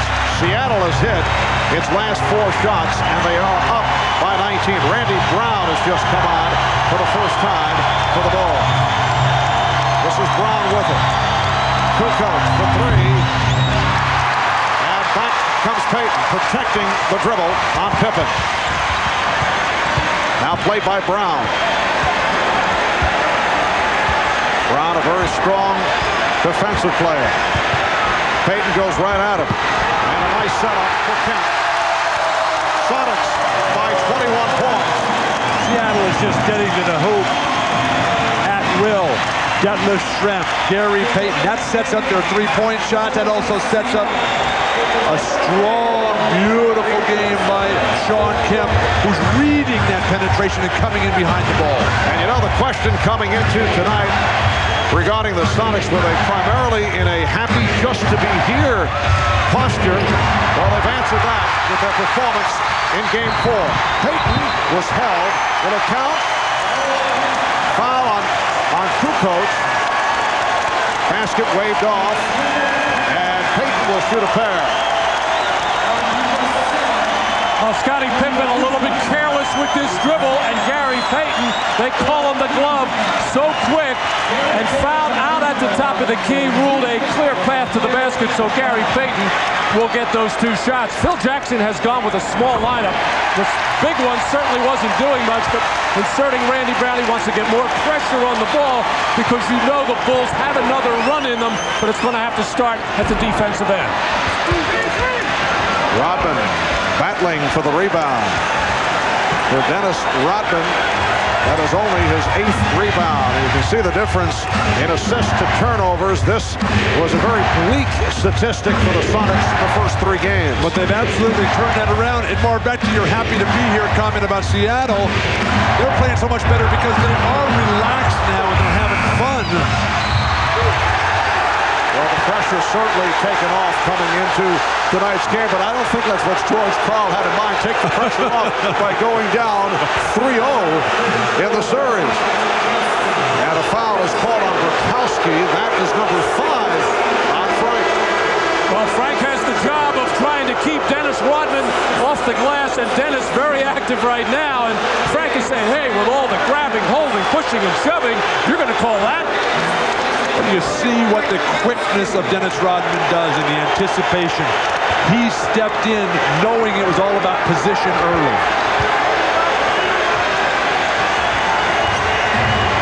Pippen getting inside Schrempf, but then met by the double team as Perkins came over. Now they isolate Pippen on Schrempf. And Scottie Pippen with a nice move going glass. Sonics 67 and the Bulls 47. Only the 3rd field goal for Pippen. He's 3 for 12. Just under 5 minutes remaining, 3rd quarter. They're just trying to post up Payton here against a shorter Randy Brown every time. Back comes Pippen, has a 3-on-2. Jordan on the drive. Yes, and it counts. So Jordan will go to the line. Well, it all started with a terrific hustle play by Dennis Rodman. He couldn't get the rebound, but he banged it off the glass and then spritzed the floor.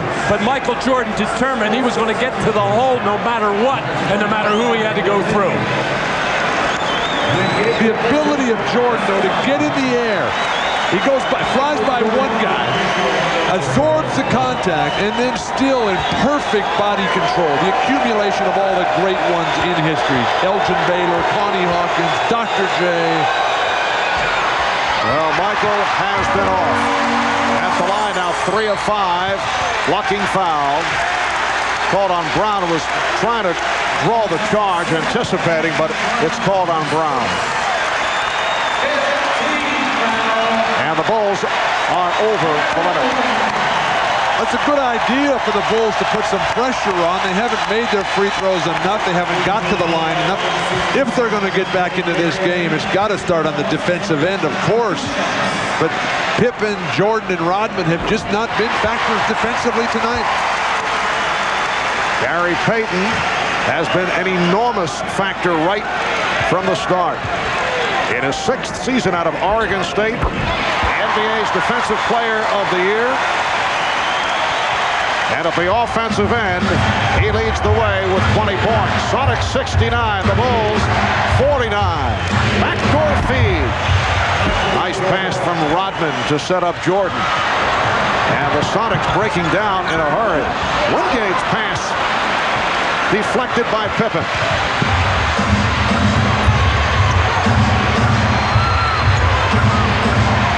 Brown putting the move on Perkins, and he drew the foul.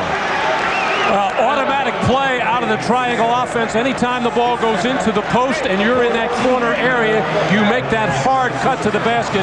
Beautifully executed pass by Dennis Rodman. The bounce pass in stride. And the Sonics have been overplaying, and the Bulls should have been taking more advantage of that sooner.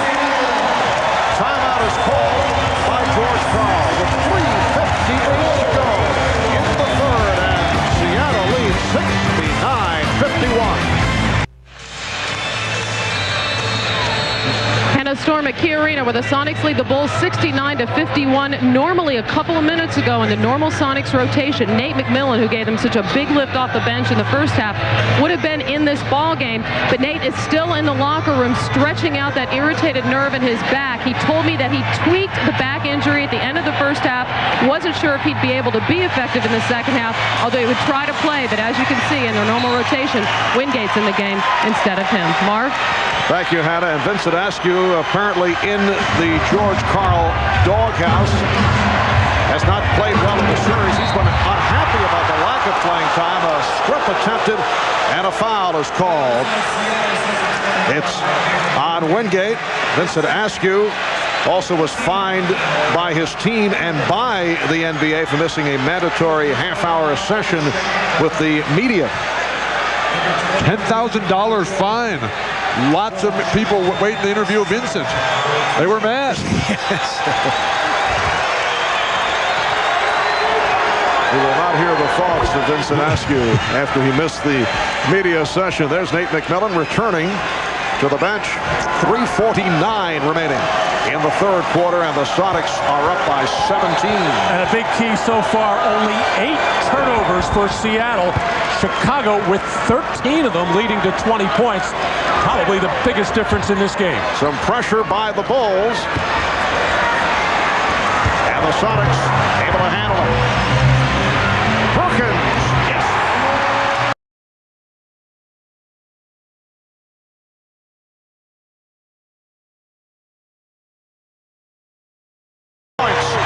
Sonics lead by 18. Michael Jordan has scored the last 6 points for the Bulls. Nice look from Brown finding Rodman.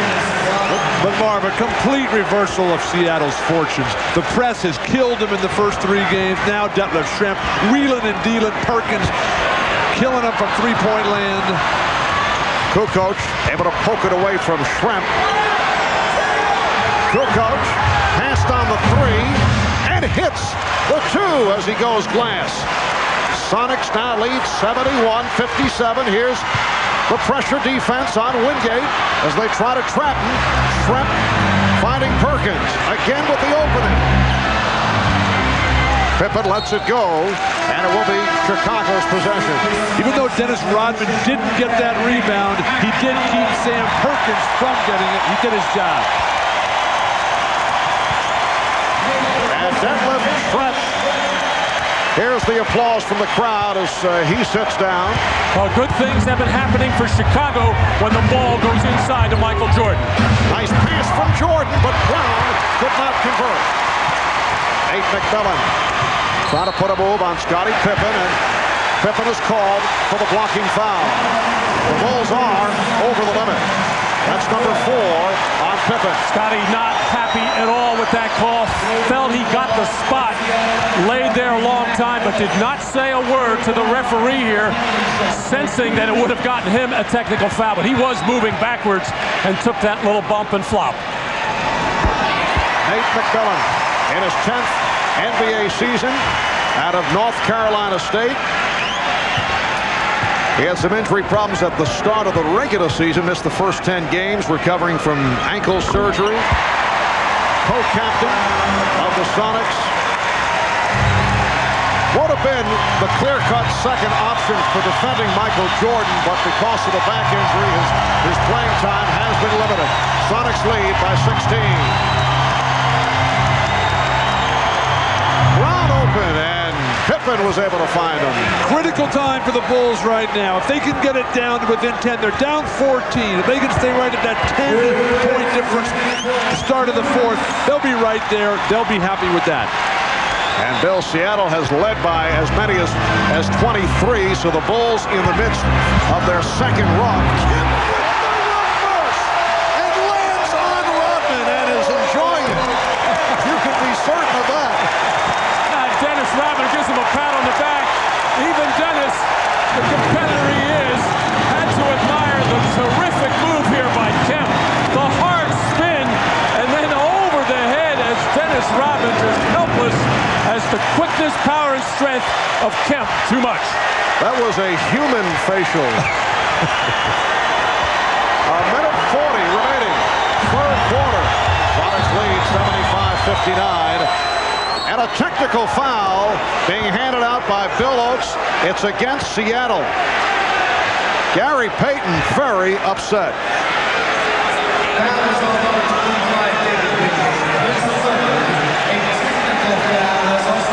Well, a personal foul on David Wingate, and then a technical for the follow-up reaction from Wingate. Actually, Wingate got away with a little extracurriculars a little while ago. He felt he had stripped the ball from Michael Jordan going up for the jumper and hopped up and downs and showed his disgust with the call. They let that one go. They weren't going to let him dance around on this one. David Wingate receiving the playing time here this evening, moving past Vincent Askew, who has not played. Wingate has seen 12 minutes of action. Substitution for the ball, Steve Kerr coming on for Scottie Pippen. In the post to Jordan, Wingate denying, holding, grabbing, reaching. They finally call that, and then he runs away, and that demonstration of disapproval earned him the technical. With 3 straight free throws, that play works out to Chicago's favor. Yes, the technical, and then the 2 for the personal foul with the Sonics over the limit. 75-62, Seattle. McMillan for 3. Yes!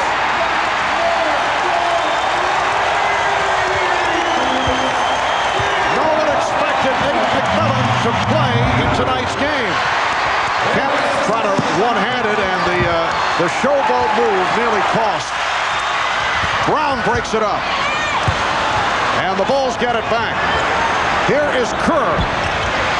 Brown on the follow is fouled.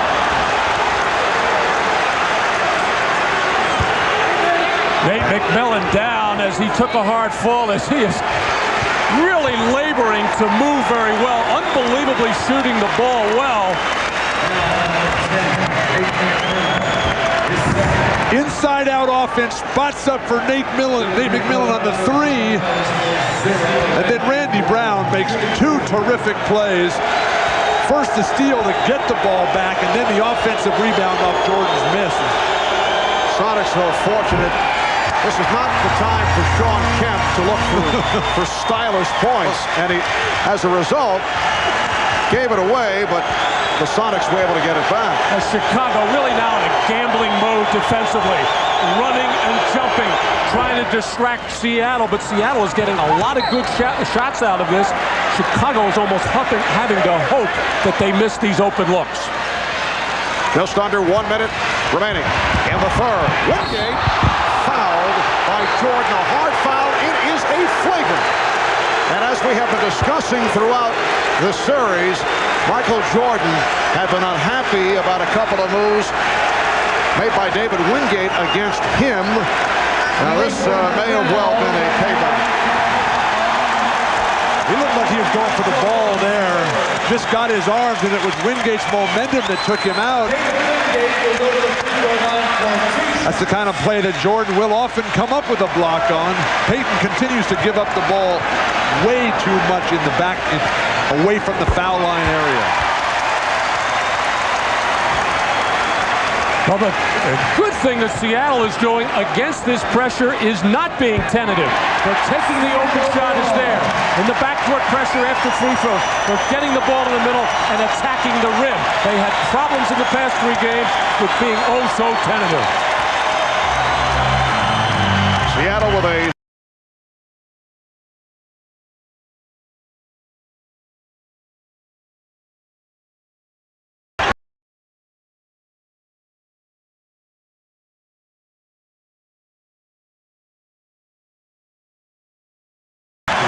because Michael Jordan had picked him up on a switch and then left, and Robin was helpless.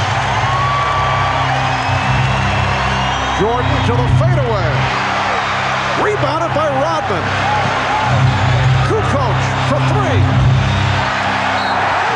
And it will be Seattle ball. Marv, Seattle has answered every Chicago run this quarter. Chicago didn't even make a run in the first half. Percy Hawkins replacing David Wingate, being applauded for his hustle. Wingate hearing it from the crowd. 4 points for Wingate. The Sonics are shooting 55% for the game. Chicago just 41%. We're down to 10 seconds. 1 second differential with the shot clock. Perkins wide open. Set up by Payton. 6 seconds in the quarter. And the inbounds pass blocked by Hawkins. And now Brown will throw in from side court. What are they doing taking the ball out underneath the basket? Get to the side of the board. Standing ovation for the Sonics as this third quarter comes to a close. The Sonics 84 and the Bulls 63. We'll be back after these messages and a word from your local station. You are watching the NBA on NBC.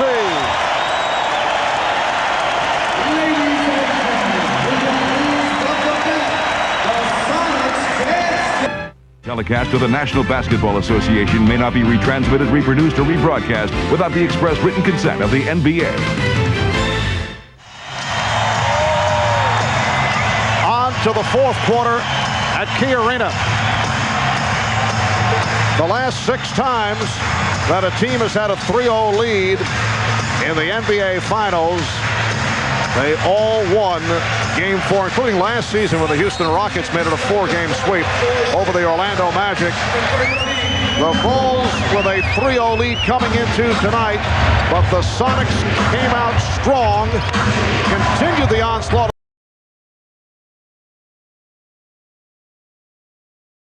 to the third quarter for this big lead. Luke Longley, who just stepped back onto the court, now has 12 points, and the Sonics lead 84-65. Michael Jordan, as you saw, sitting it out here at the start of the fourth. So Brown and Kerr on the floor with Longley, Rodman, and Pippen. Kemp with the fake around Longley. That looked too easy. Nice defense. The guy's right-handed. You go for a pump fake. The guy's not even shooting from outside, and you just give him a dunk, which he's been doing all night long. 21 for Sean Kemp. Steve Kerr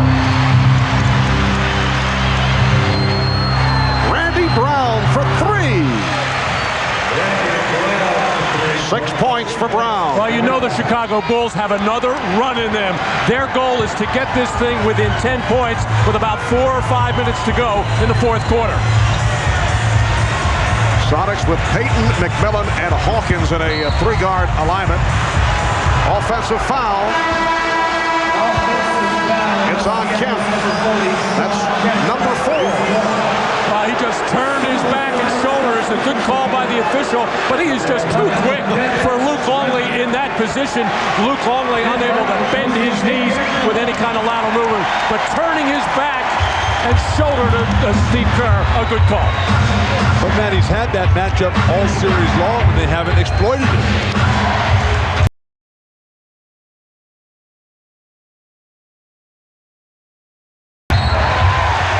Both won by Chicago. That's true, but that's when the Chicago Bulls were not double teaming. They were content to give Kemp his points. The big problem, he was getting to the free throw line 16 times a game. They went to a little more double teaming in game 3. Shot clock is down at 2. Pippen had it knocked away. It's a 24-second violation.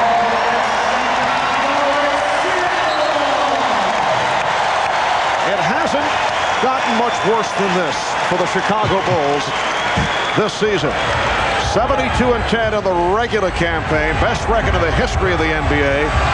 In the playoffs, the Bulls swept Miami in 3, beat the Knicks in 5 in a tough series, swept Orlando in 4, and now seeking their 4th NBA title in 6 seasons. Foul is called on Longley. That's his 5th. Well, one of the goals for Seattle coming into this ballgame was spread the offense, spread the floor, make the Bulls work harder on defense.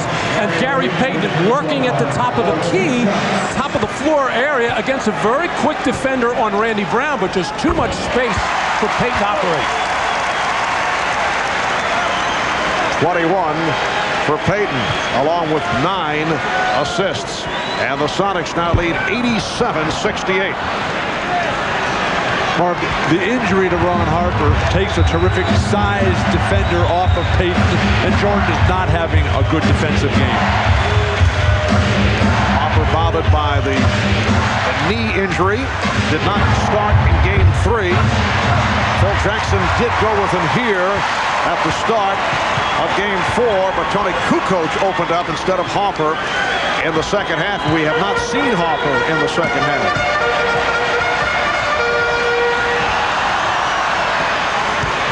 Hawkins for Schrempf. 3-point attempt. Yes. That left Schrempf has 12. And again, the Bulls take a timeout. 9:23 to go in the fourth. A commanding 22-point lead for Seattle.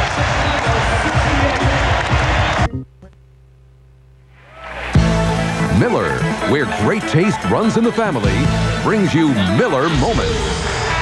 Tonight's Miller Moment takes a look back at the 1991 NBA Finals, pitting Michael Jordan and the Bulls against Magic Johnson and the Lakers. And the series belonged to Jordan. After the Lakers took game 1, he led the Bulls to 4 straight victories. The clinching win coming 5 years ago tonight, as Chicago won its first NBA World Championship. In recognition of that moment, Miller Brewing Company will donate $1,000 to the Thurgood Marshall Scholarship Fund. Michael averaging better than 31 a game during that series against LA, up to 35.8, and then 41 a game against the Phoenix Suns. It has been a very quiet night here for Michael, who is back on the floor. Pippen for 3. Notice, though, how Michael Jordan scores more the longer the series goes. That Lakers series, just 1 win for the Lakers. This series, 0 wins yet, although Seattle appears to be on their way to their first. Just under 9 minutes remaining in the fourth quarter. Shot clock at 4. Hawkins for 3. Percy able to square up from straight away off the dribble. And he's opened up a 25-point lead.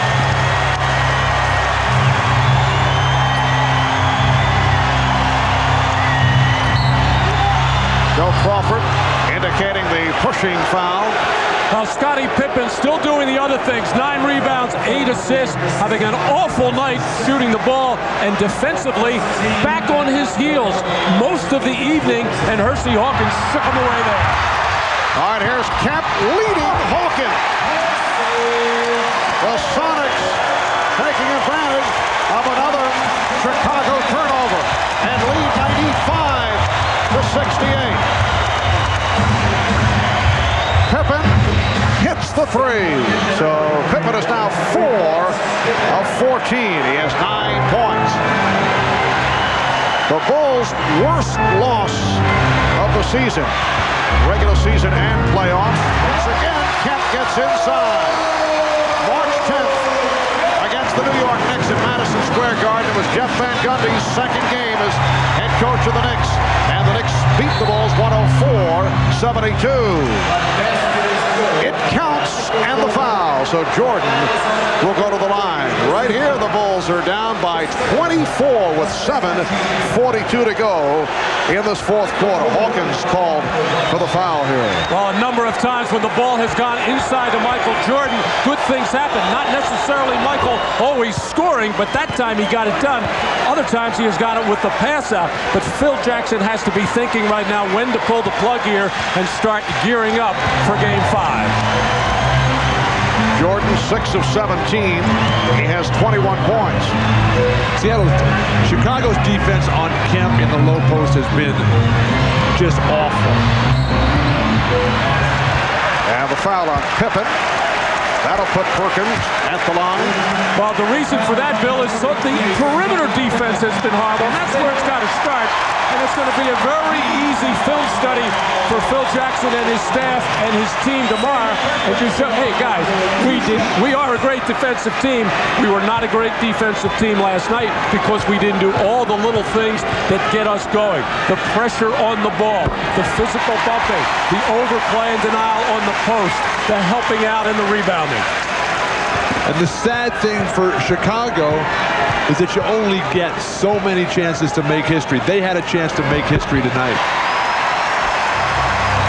You're talking in terms of going 15-1 during the playoffs, which would break that mark of 12 up and 1 down by the Philadelphia 76ers in 1983, the best run through the playoffs. Jordan, and it's tipped home by Rodman. Sonics lead 99-76. Bulls also coming into tonight with 5 straight wins on the road in the finals. Some pressure here by the Bulls. The 5 straight ties a record held by the Pistons, who did it back in 89 and 90. Shot clock at 5. Shrimp. Jordan, played by Kemp. And he called for a discontinue. And he is in the face of Bill Oates, closing in on, well, that could have been a technical. He has already been hit with one. I saw it register on the face of Bill Oates, and then he decided not to call it. But that could have easily been a technical foul and departure for Michael Jordan. And the Sonic bench very upset that it was not called a technical. Well, all of Key Arena unhappy that a technical wasn't called as the mishandle by Michael, and then that called, and then this kind of reaction got the technical earlier. If that was Rodman, he would have been gone.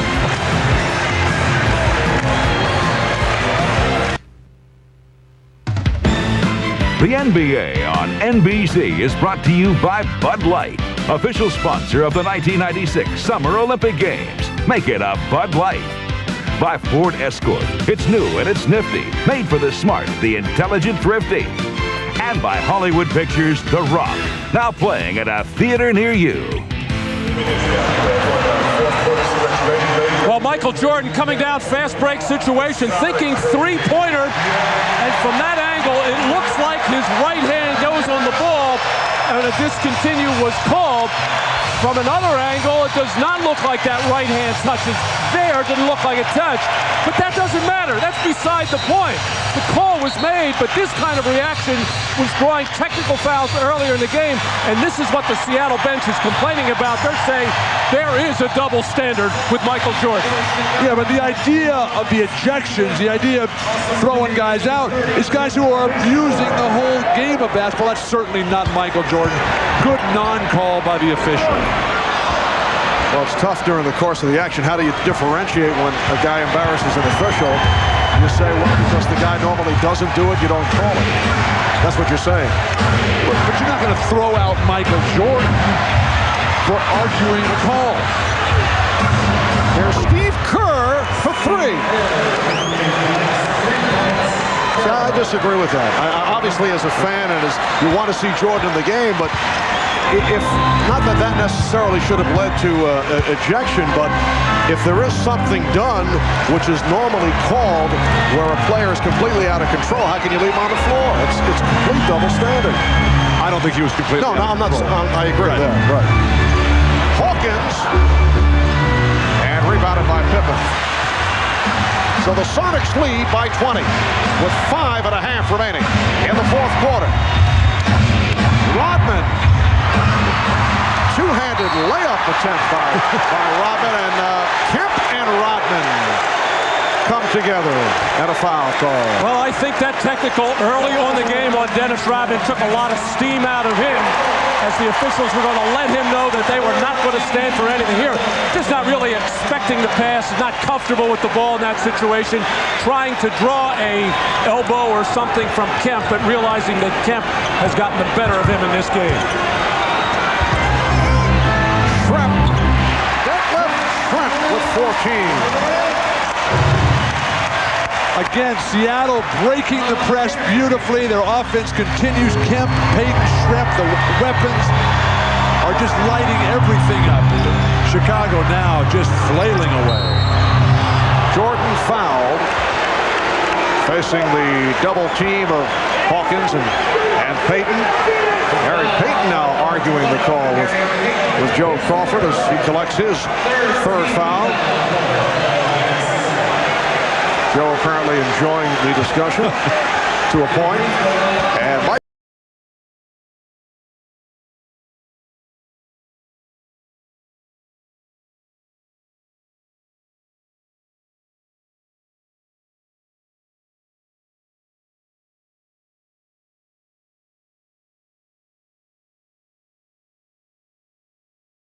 Trying to let the other players get involved, see what was going to be needed, and by the time he realized that he was going to be, couldn't get it done offensively. Look at this by quarter. The shooting of the Sonics, sensational. Second, third, and fourth quarter. Timeout is taken. We'll be back at Key Arena in a moment.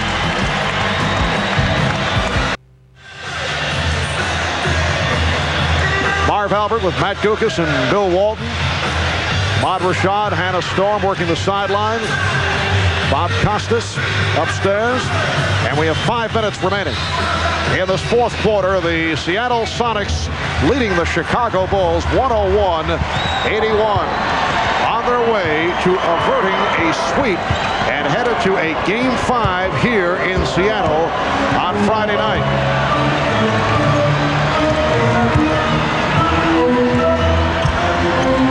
Shot clock down to 4.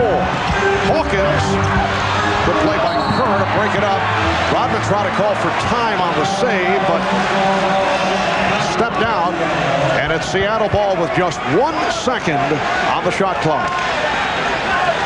Payton will throw in.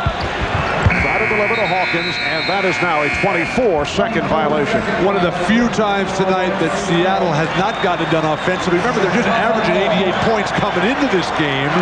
They got over 100 already, but it's not been done on the fast break. This is usually a fast-breaking Seattle team.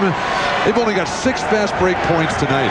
Well, you know why, Bill? In that particular sequence, for some unknown reason, Gary Payton ran away from the ball, ran into the front court. Everybody else was handling it. And that has been part of the Bulls' strategy, and it's been successful. Get the ball out of Gary Payton's hands, make other people start their offense, and it has not been good when that's happened. Sonics for the game shooting 57%. They double up on Jordan. Pippen for three. You see the closeout defense by Seattle that time. That's the mark of their... Oh, boy. Wow. And that has been the mark of the Sonics here tonight, beating the Bulls down court. And Peyton fed it up for Kemp. Sonics lead 103-81. Pippen for three. Kerr gets it back out to Jordan. And play by Kemp. 3-second violation. Well, this is what Gary Payton and Sean Kemp have been doing for the last 5 years. They love to play above the rim, and Gary Payton delivers, and Sean Kemp finishes.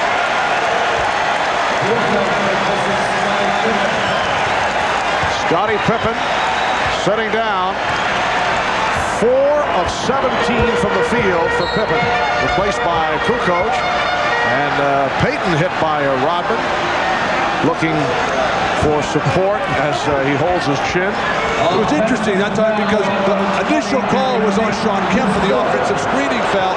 On the continuation, Rodman leveled Gary Payton well after the whistle, though. And the foul was called on Payton. We're down to 3:35 to go. Fourth quarter. Here is Jordan. Whoa, it is one of those nights for Michael.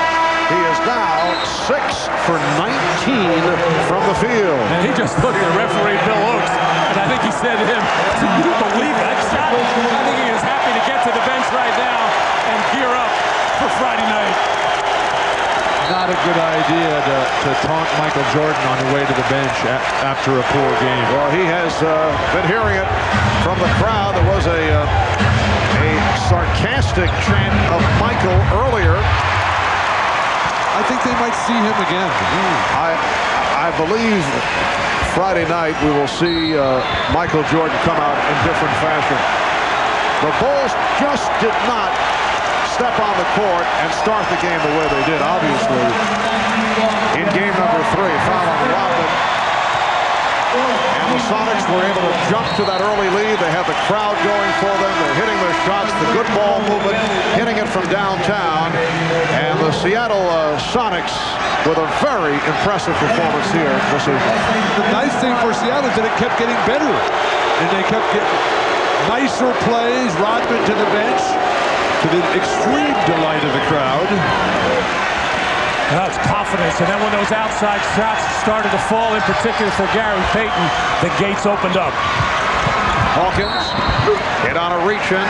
We're down to 3 minutes remaining in the fourth quarter. And Steve Scheffler about to check in. So George Karl going to the other end of the bench. This is Scheffler, who rarely gets the playing time, but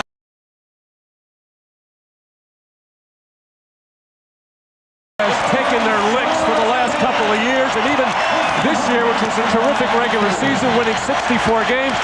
Seemingly, we're waltzing through the playoffs till Game 5 of the Utah series, and then things started to go poorly for them.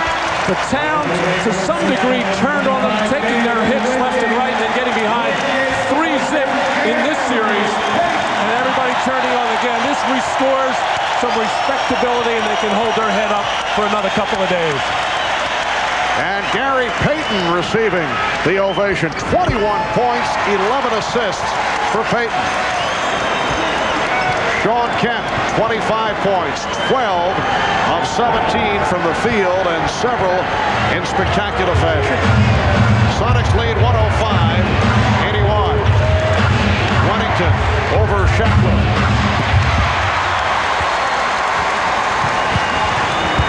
Oh, Scheffler caught Bushler with a pickup high. Chicago's big men have to call those screens out.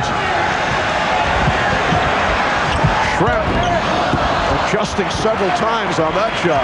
Here's Wingate for 3. And rebounded by Scheffler. But how far has Irvin Johnson and Vincent Askew slipped in George Karl's mind? These guys cannot even get in a blowout game. Standing ovation. once again for the Sonics. Shot clock is down to 3. Hawkins, yes! Percy Hawkins with a strong performance. 18 for Hawkins. Sonics lead 107-81.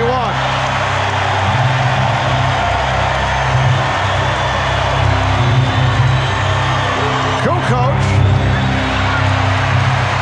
And here comes Perkins with a minute 35 remaining. Seattle has established something here tonight. Now they got to fight off. Chicago has to fight off this crowd, which is going to be talking a lot. They'll be back into it. Oh, the crowd wanted Steve Scheffler to come up with his first field goal.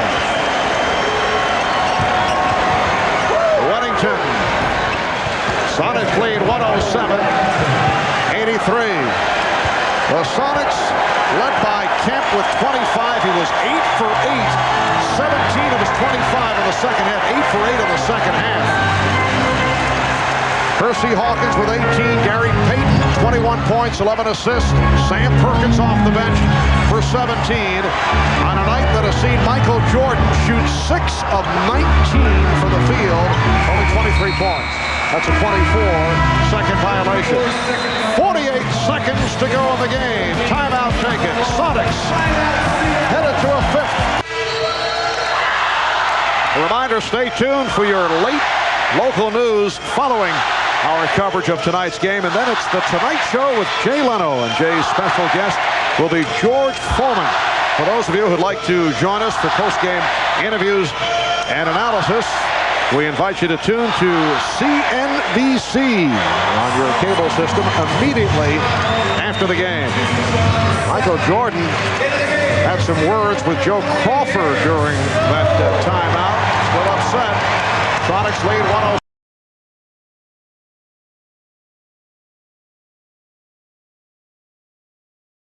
From Michael Jordan tonight, arguing with the referees, not a good sign for the Bulls. Randy Brown hitting on his second three-pointer for the game. And the Sonics now lead 107-86. The second quarter effort by Seattle, breaking it open. Good play by Brown, forcing the rookie from Michigan State, Eric Snow, to the sideline, and he stepped out of bounds. In the second quarter, Seattle outscored Chicago 28-11. That catapulted them to the big lead. We're down to 15 seconds remaining in the game.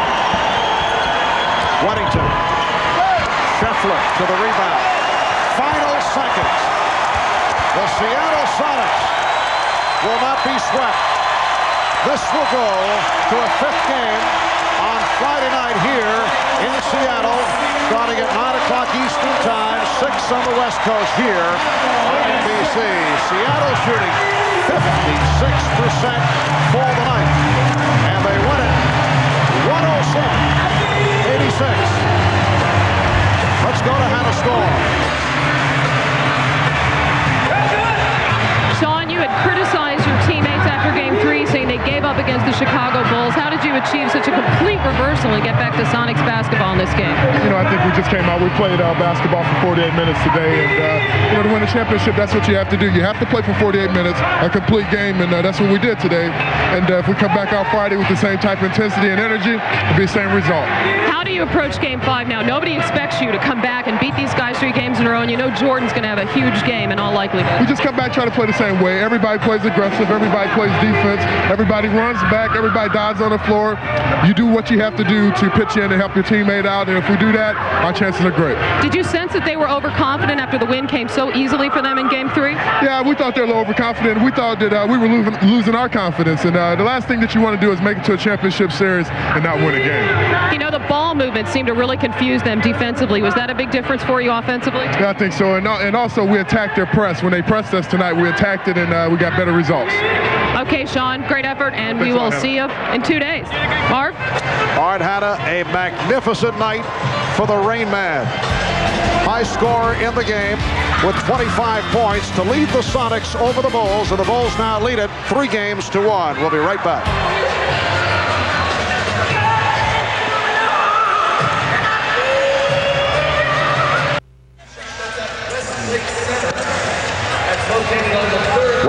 be a Game 5 here in Seattle on Friday night as the Sonics beat the Bulls here 107-86. You look back in NBA Finals history, not since 1951 as the team won the first 3 games and then lost game number 4. The New York Knicks down 0-3.